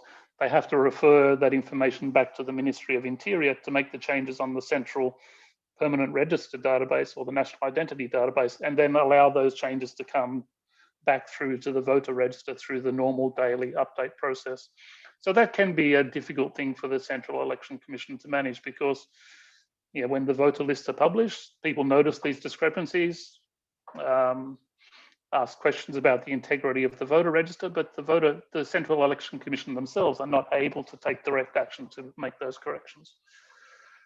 Another challenge that quite often exists, and not just in this region, but other regions as well, to maintain on a continuous basis the voter register, it takes a certain level of IT skills and IT capacity in the commission, and they find it very difficult to maintain this level of staffing, because these are valuable skills, and sometimes people with these skills are better remunerated outside of the election commission or the government structure, and perhaps in the private sector. So it's very difficult to retain for long term.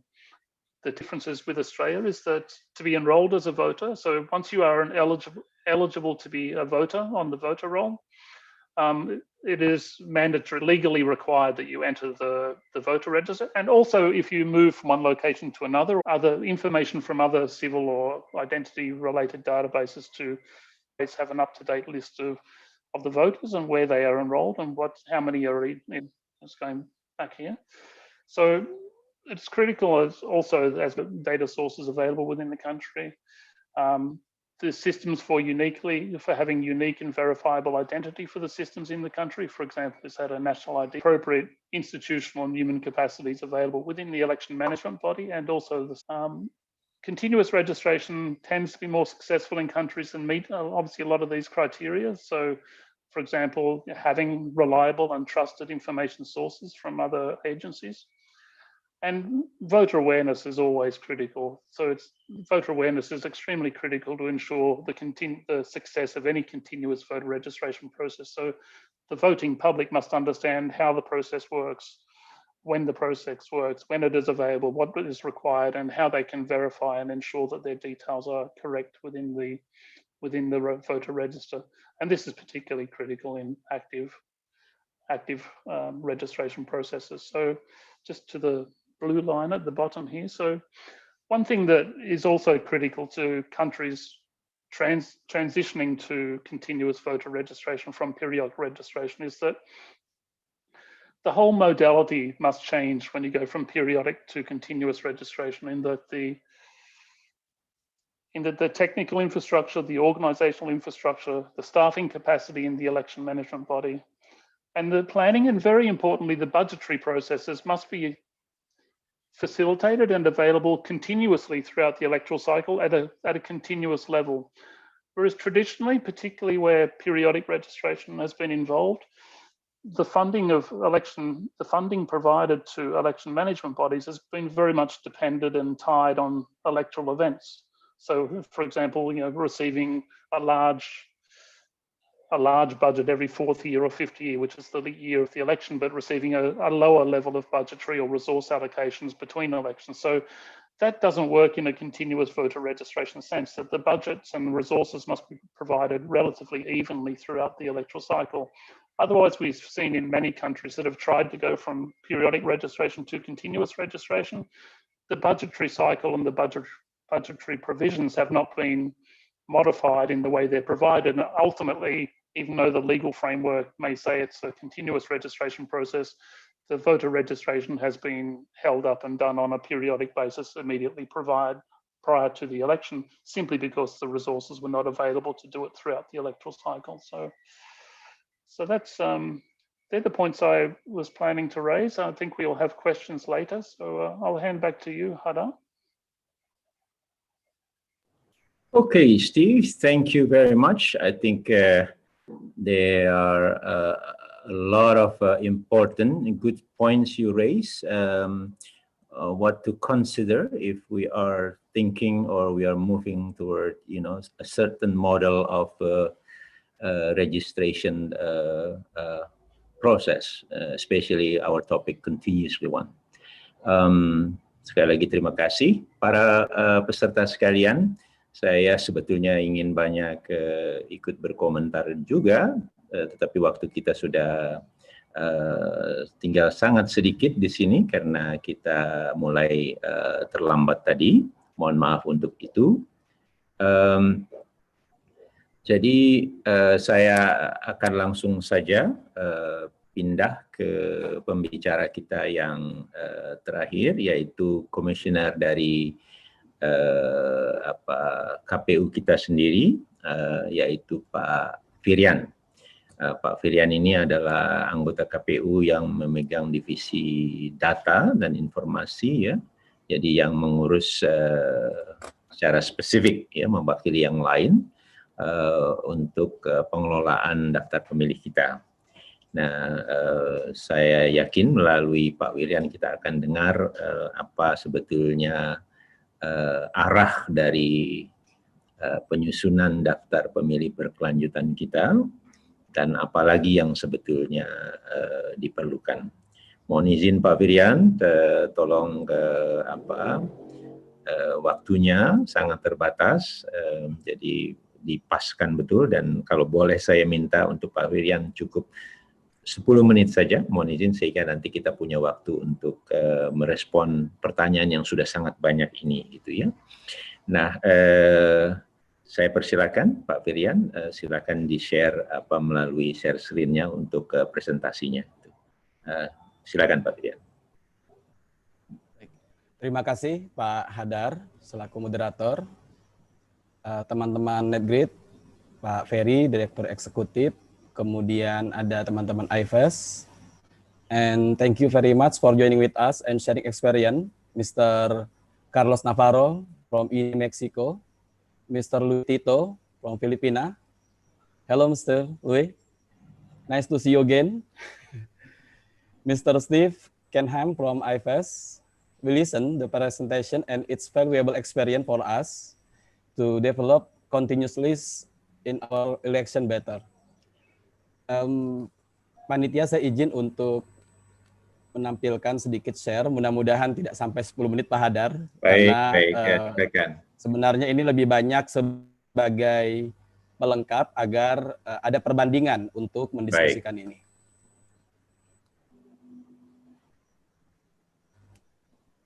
Ya, sudah kelihatan. Sudah terlihat ya? Sudah terlihat, silakan Pak Firian. Oke, baik.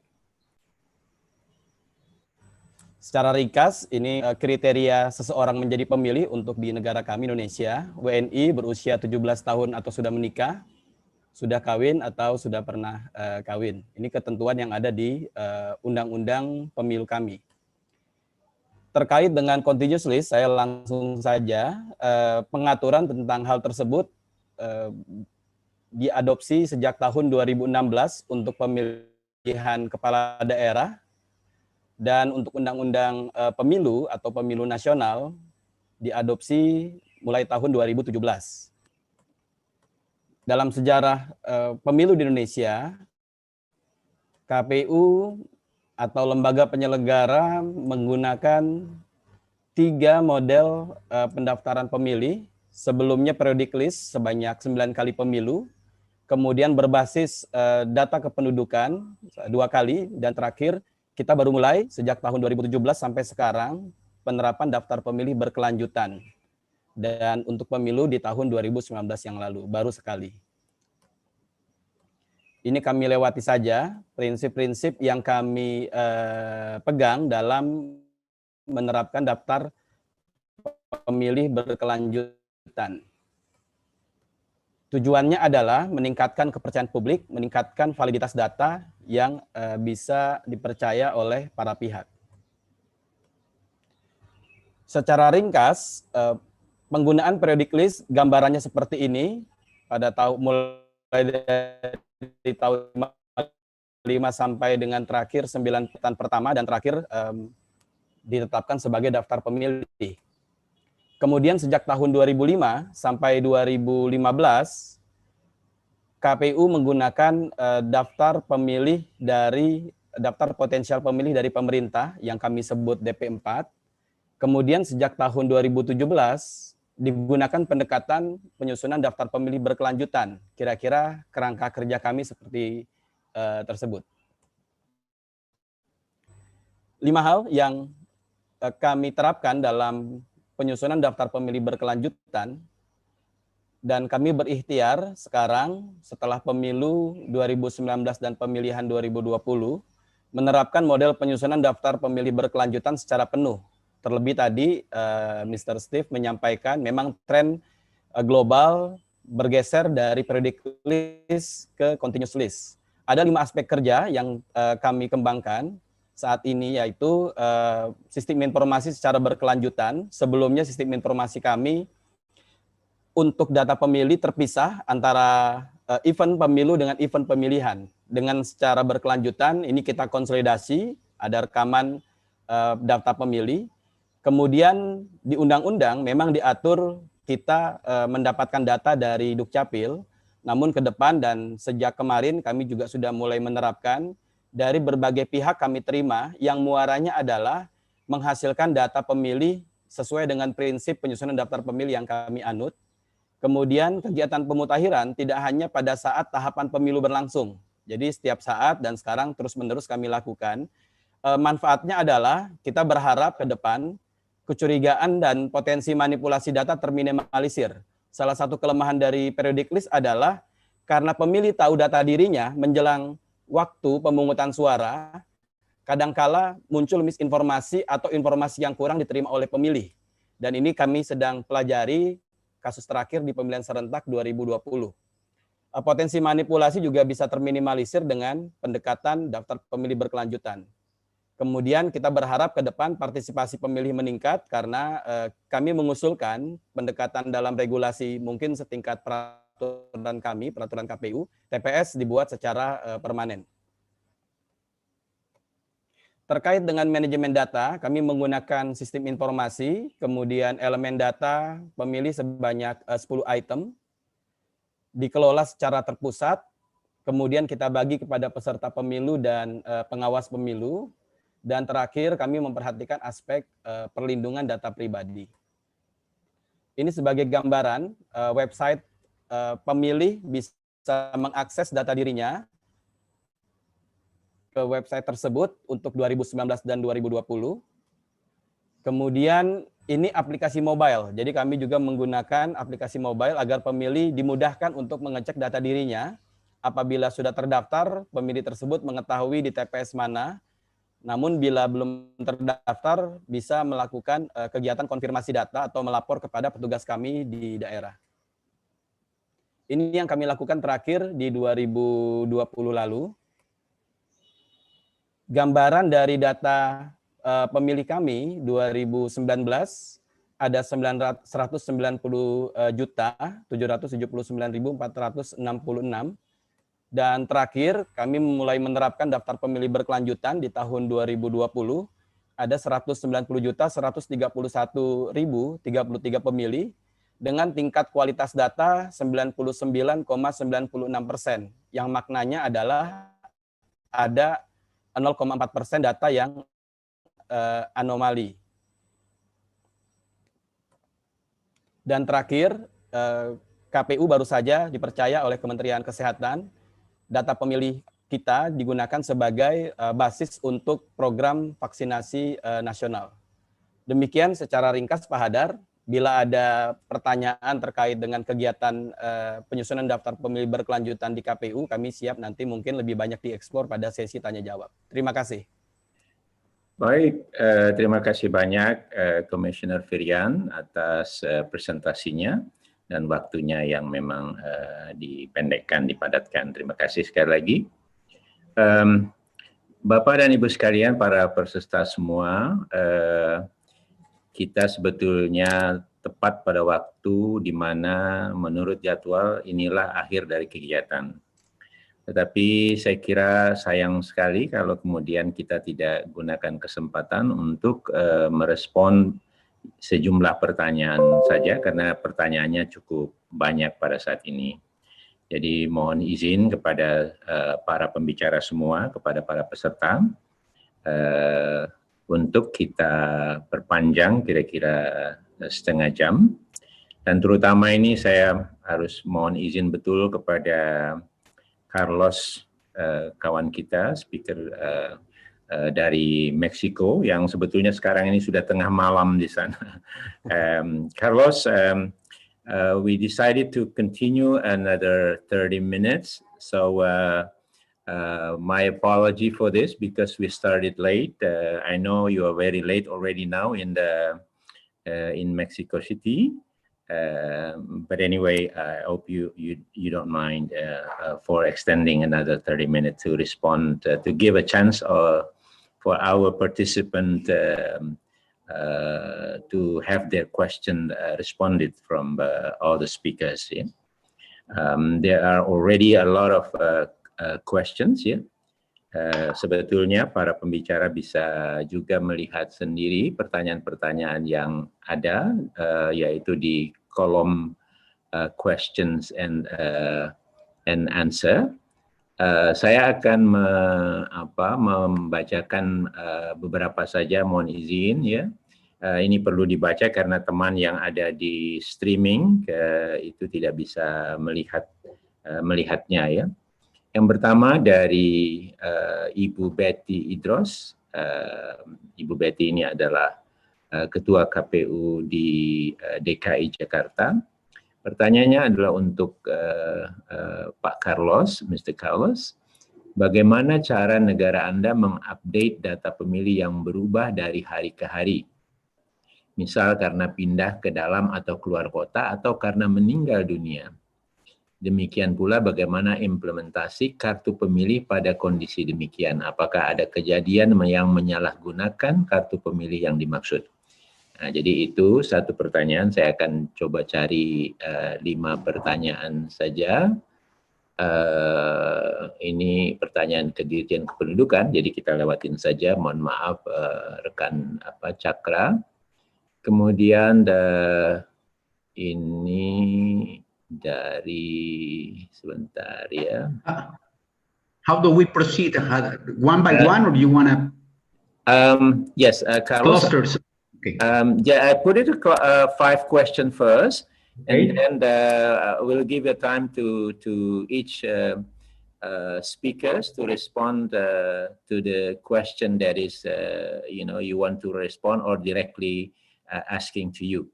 So I read more question here. Okay. I need to do this because the friends from this using the streaming format, they are not able to see this. Let's see. Here, hold on just a second. Sorry about this. Here, one's from Pak Wahyu Susilo, an activist of migrant care. The question is, Mexico and Philippines adalah negara pengirim pekerja migran dengan jumlah yang besar. Ini tentu berkonsekuensi dengan pemenuhan hak politik migran di luar negeri. Apakah ada strategi dari INE atau Comelec untuk bisa menjangkau para pemilih di luar negeri, dan tantangannya untuk pendaftaran pemilih berkelanjutan seperti apa? Kemudian pertanyaan yang lain.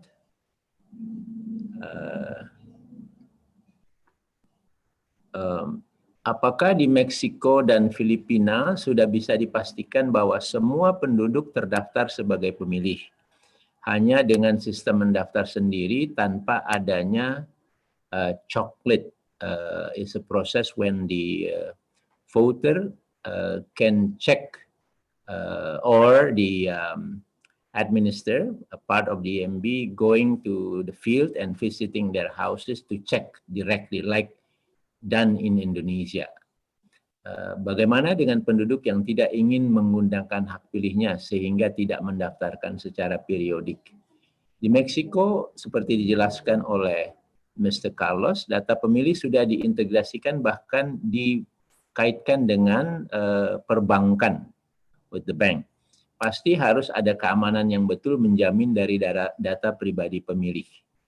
Bagaimana keamanan jaringan yang dilakukan di Meksiko? So this is related tentang using the technology, ya, the security. Okay, that's 3 questions. Saya pindah lagi ke question yang lain.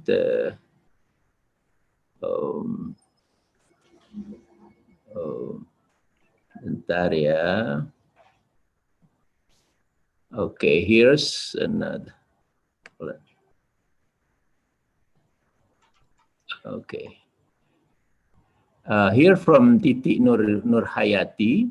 Thank you. Oh, well, pertanyaannya adalah terima kasih Pak Carlos dan Pak Louis untuk sharingnya. Saya punya satu pertanyaan untuk kedua Anda. Di dalam sejarah pemilihan, apakah ada dispute atau sengketa yang terkait dengan daftar pemilih di dalam pengadilan atau di pengadilan Supreme di sana? Jadi kira-kira apakah ada persoalan-persoalan sengketa yang terkait dengan daftar pemilih di negara Bapak masing-masing? Nah, para peserta sekalian dan juga para pembicara, itulah sejumlah pertanyaan yang disampaikan. Mohon dibantu untuk direspon secara cepat dan padat saja. Terima kasih. Silakan siapa yang mau mendahulu menjawab pertanyaan ini. You can start, Carlos. Then.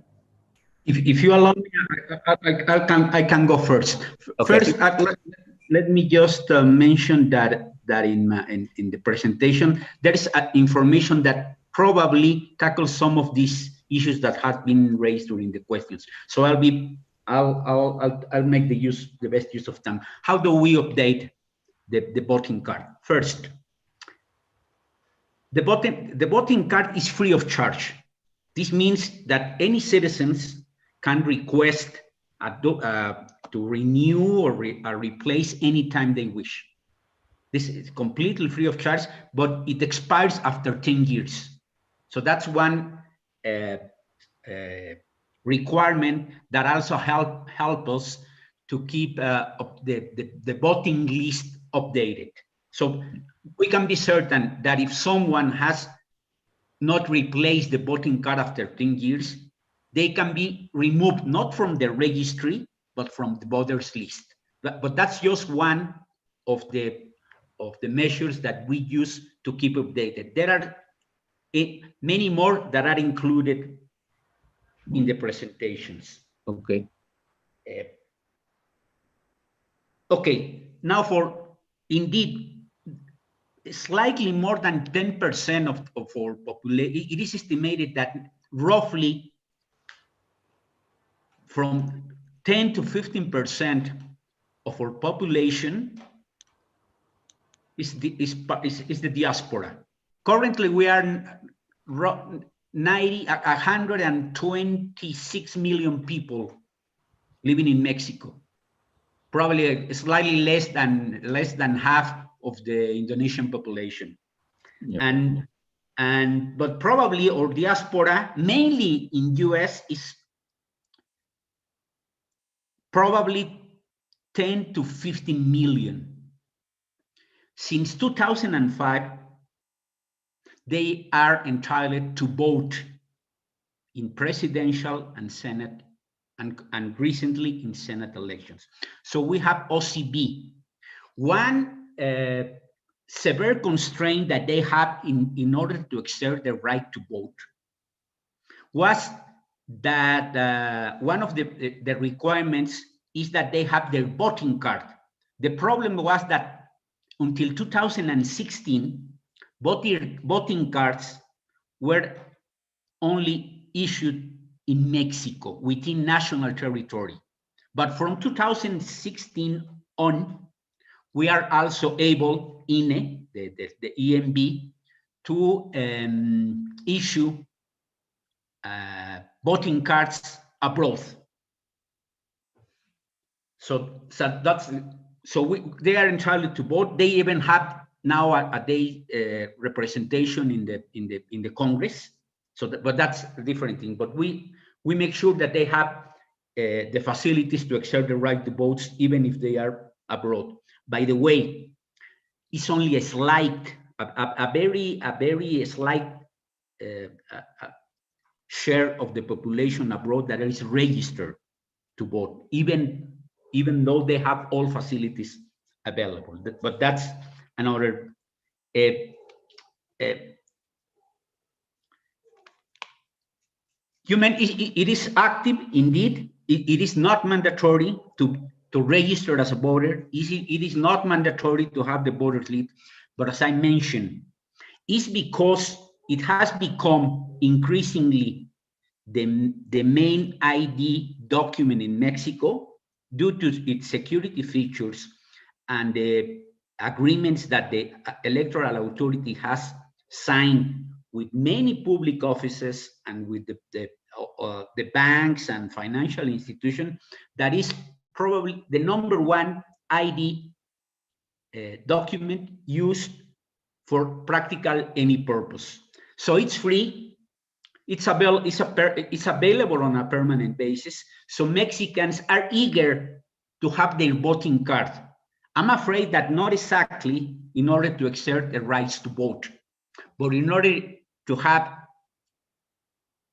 a very accessible way of identification and to do not only banking and commercial transactions, but also if they want to go into a bar and have a drink, they need to show their ID. So for them, it's relatively easy to have access, particularly because it's free and it's open almost all year long, the facilities.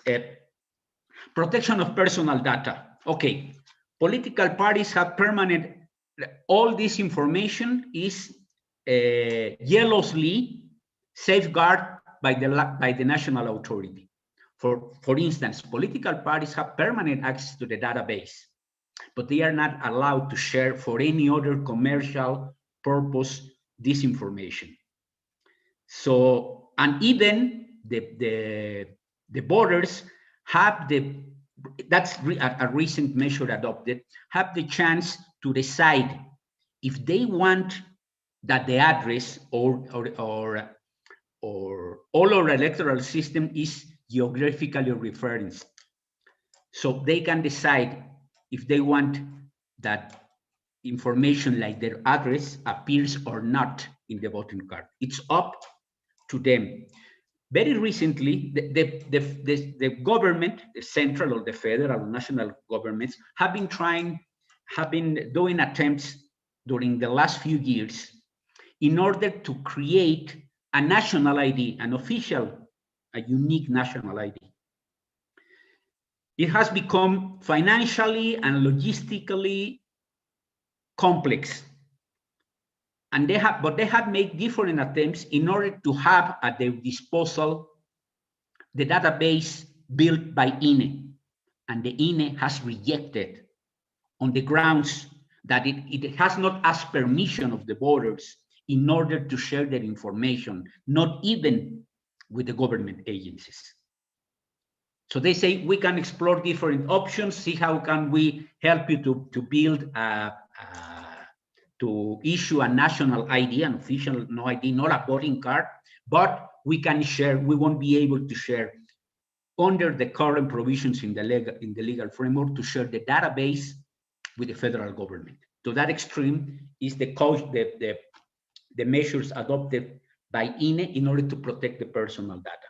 Disputes, indeed, as I mentioned, especially during the 90s, despite all the efforts made and all the investment and the security measures adopted, the voter registry remained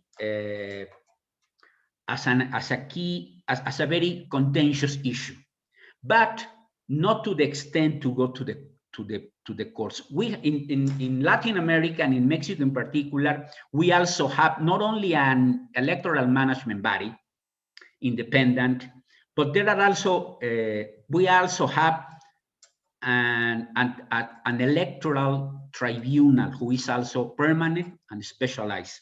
And any decision or activity taken by the electoral management bodies can be appealed before the electoral tribunal, including issues related with the voter registration that were common in the 90s. But nowadays, let's say starting from 20 years ago on, despite that we still have some complexities and some complaints about the electoral system, not any relevant or significant refer to the voter registration system. Basically, that will be my answers. Thank you, Hadar.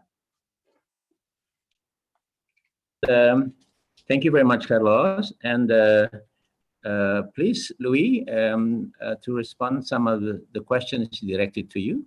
Oh, well, I don't know if there's something that you would want to me to respond to. There were a lot of questions, and I've answered them in the Q&A portion. Yes. Although I think one of the more important thing has to do with coordinating with the list of other agencies, or the demographic list of other agencies.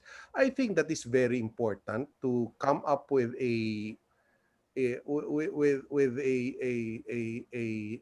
some kind of an agreement or a coordination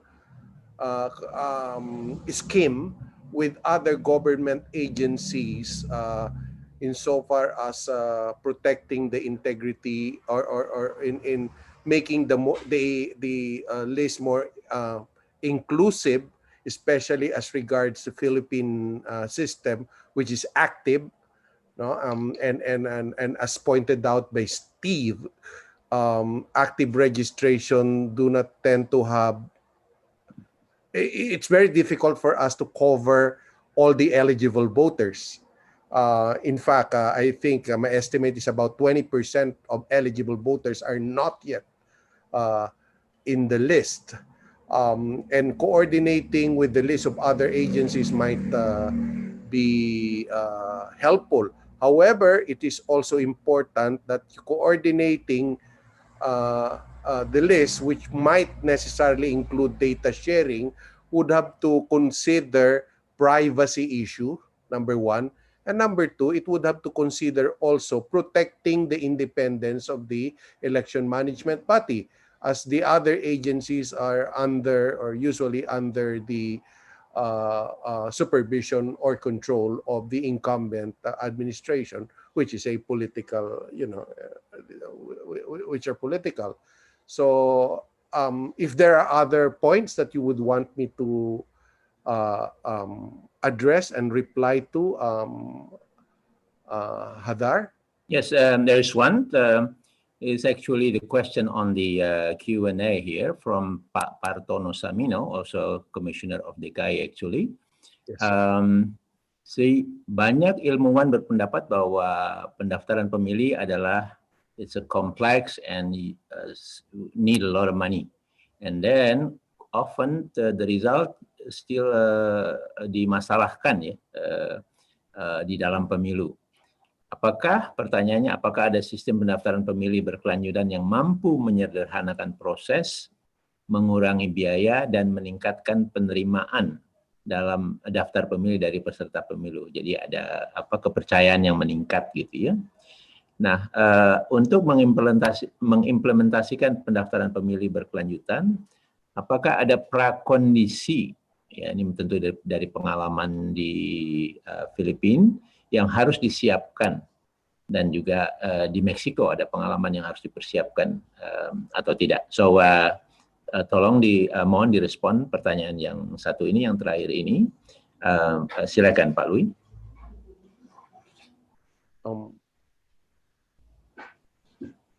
Hadar, I may not have understood it correctly, so okay. Sorry. All right, that's okay. I'll try again. Is there any prerequisite or the precondition that need to be exist in order you continue or decide to do the continuous data list, the voter registration with the continuous form, because very often building this data, the voter registry, it's you spend a lot of money, but then the result is also not satisfying. So what are the situation in Philippines that you think, or in your experience, you think that this is need to be exist before you move to a model of a continuous voter registrations? Is that help, Louis? Yes. Thank you, Pakadar. Yes. I think the problem of the integrity of the voters list was analyzed, and then there was identification of what needs to be solved. And of course, these are usually the bloated lists, the lists that can be manipulated easily. So the solution that was readily put in place was to create an electronic database of voters. However, electronic database of voter, or computerizing the database of voters, might not work well or may not be optimized if your system is a periodic registration system. You would gain more benefit if you change your system to a continuing one, because that would make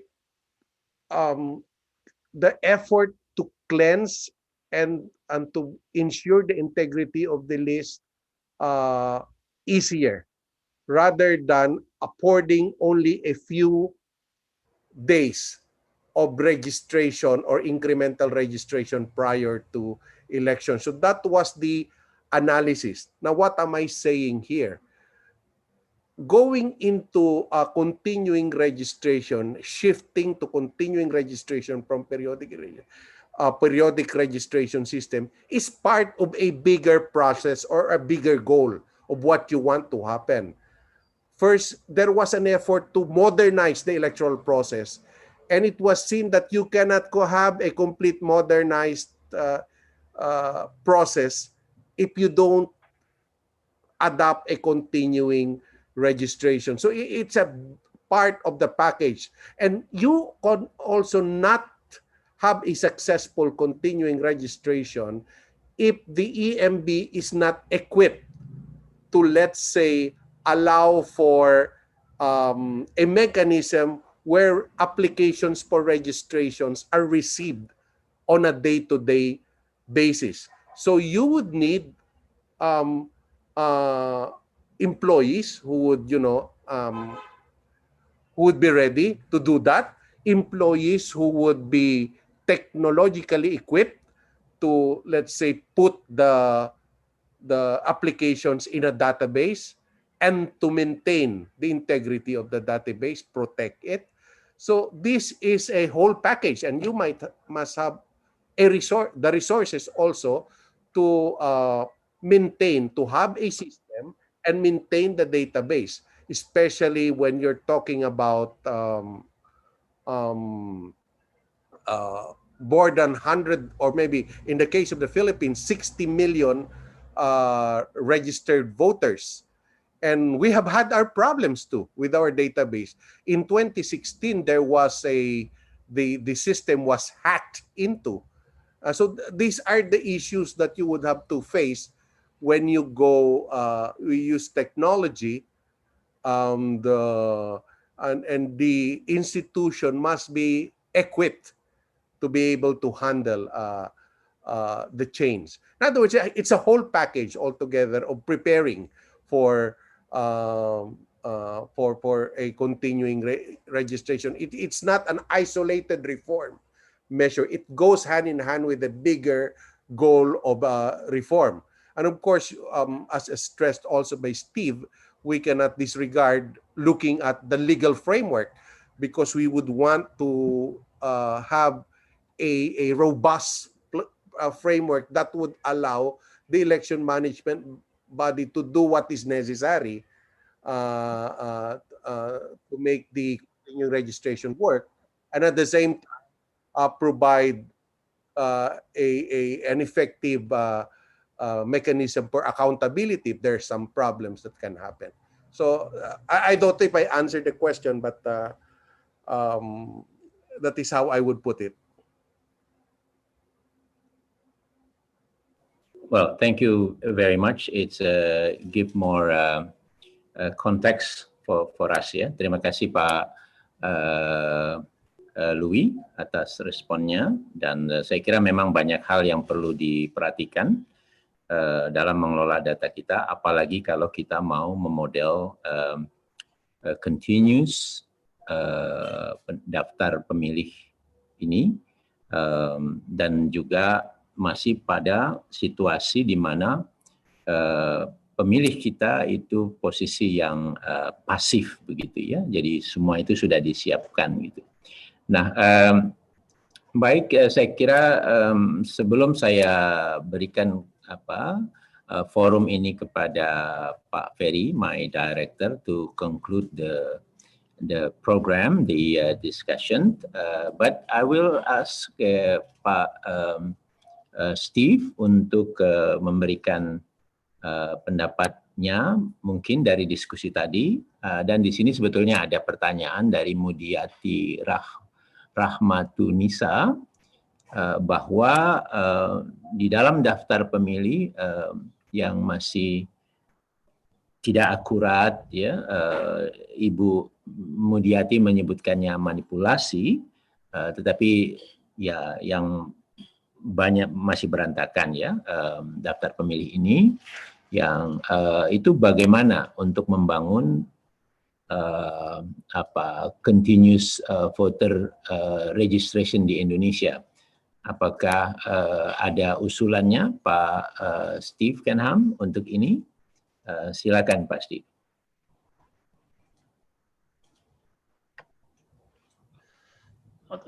Thank you, Hadar. It's a very open question about how do you build a continuous voter register in Indonesia. I'm not. Yeah, I'm not sure.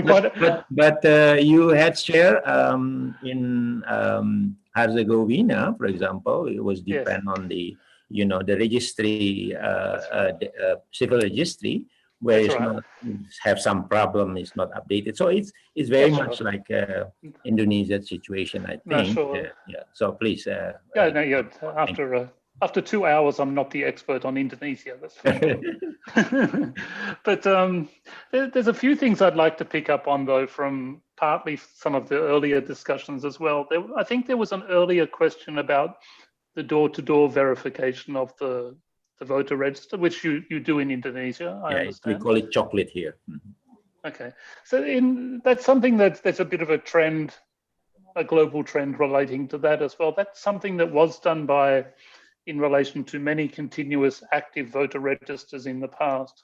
So including places like Australia and Canada and other places. So, and it relates to the ability and the reliability, the integrity, the accuracy of other civil data as well. So what has happened in some of the more developed voter registration environments is that they've moved away from doing the door-to-door verification uniformly around the country, because there's some parts of the country where there's regular changes in the voters, and I'm sure it's the same in Mexico and the Philippines. In urban areas, there's typically on an annual basis about a 20 to 25% turnover of movement of people coming, people going, and where in many other parts of the country, the population is much more stable. So what they've done in Australia, for example, and also in Canada, I believe, they moved to a much more targeted door-to-door verification of the voter register. So using other civil data to target where there's, for example, new housing areas or areas of high turnover where there's a lot of rental accommodation or other new accommodation, or areas for targeting mobile voter registration on areas like schooling, for example, catching the graduating class from schools and doing a registration drive for those to enter the new voters onto the voter register. So in countries where you're relying on active registration, there's very targeted approaches where you get much more value for your money, if you like, than going door to door uniformly around the whole country. So you can have youth programs to target young first-time voters, and you can have mobile programs in areas of high turnover of citizens. So that's something that if the correct data is available to the election management body to target these registration initiatives, that's something you can do rather than doing the same program uniformly across the whole country. So that's one thing you can do.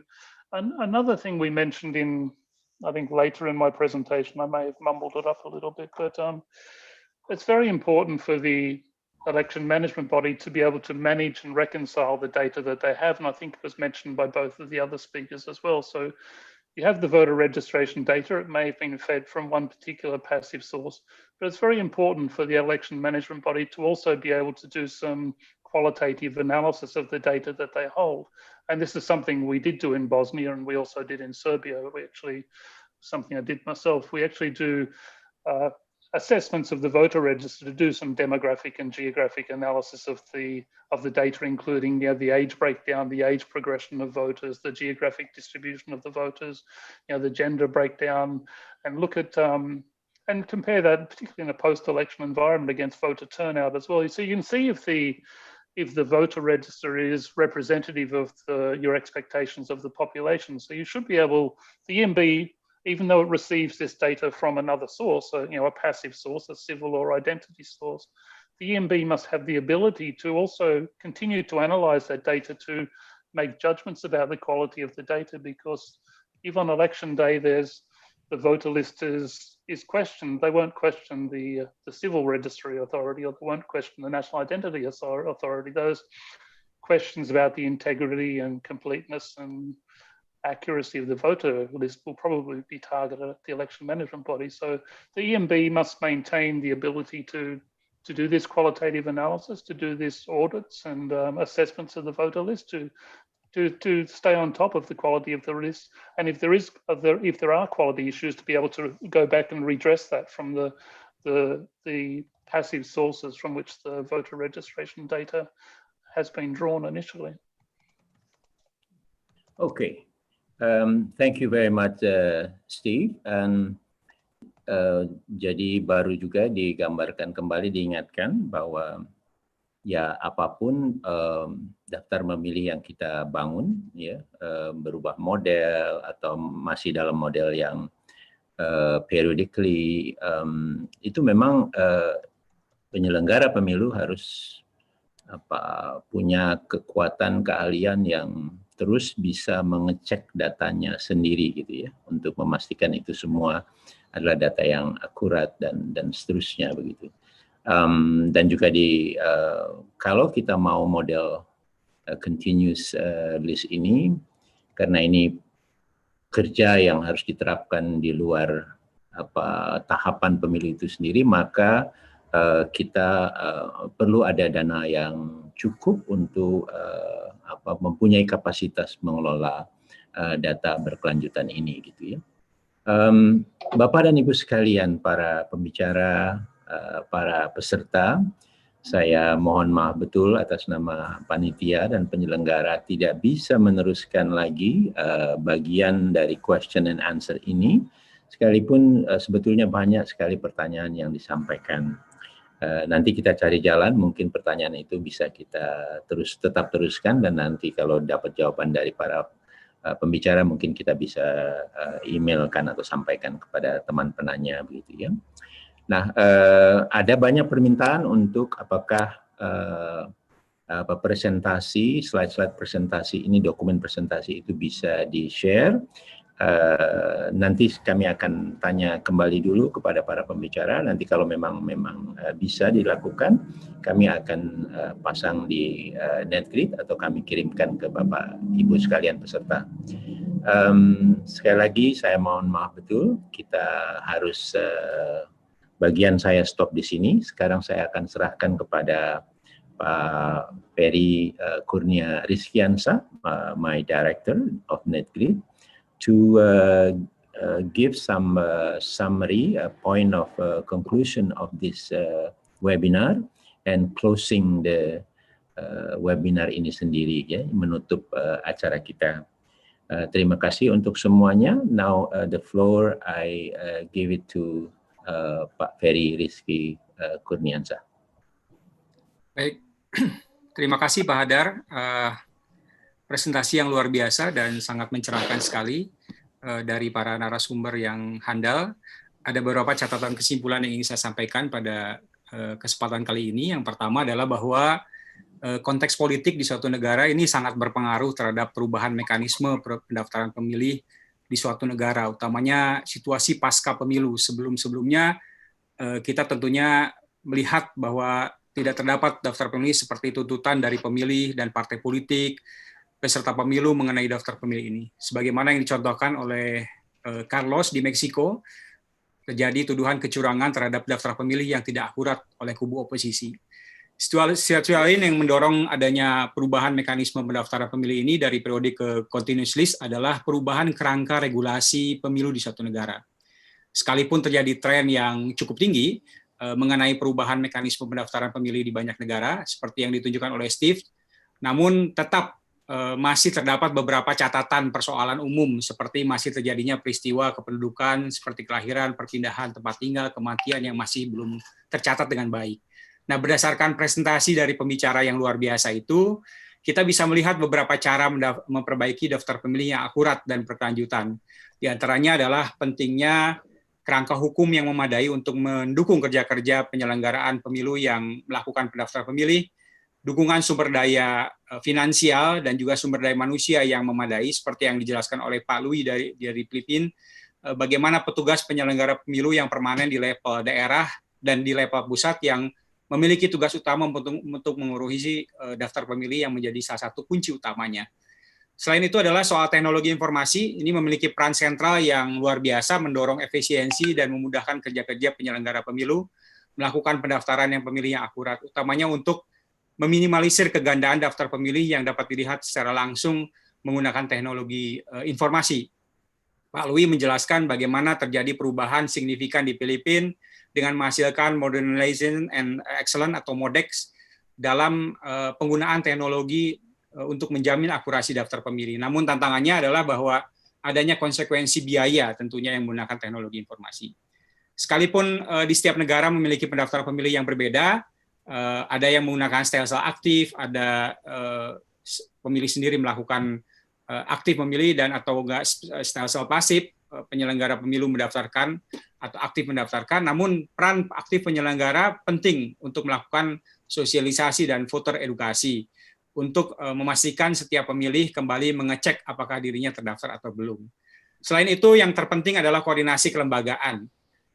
Koordinasi antar lembaga khususnya mengurusi daftar kependudukan sangatlah penting untuk menjamin akurasi daftar pemilih. Sebagaimana yang contohkan di Swedia, terjadi data sharing antara lembaga pajak dengan penyelenggara pemilu dalam proses pemutakhiran daftar pemilih. Nah, dalam rangka menjamin akurasi daftar pemilih ini, salah satu tahapan lain yang memang penting adalah pendaftaran pemilih secara berkala seperti Filipina, di mana 4 kali dalam setahun dilakukan pembaruan. Hal ini dilakukan untuk menjamin akurasi dan untuk dilakukan audit daftar pemilih secara berkala dan kemudian menginformasikannya kepada pemilih dan peserta pemilu. Untuk apa?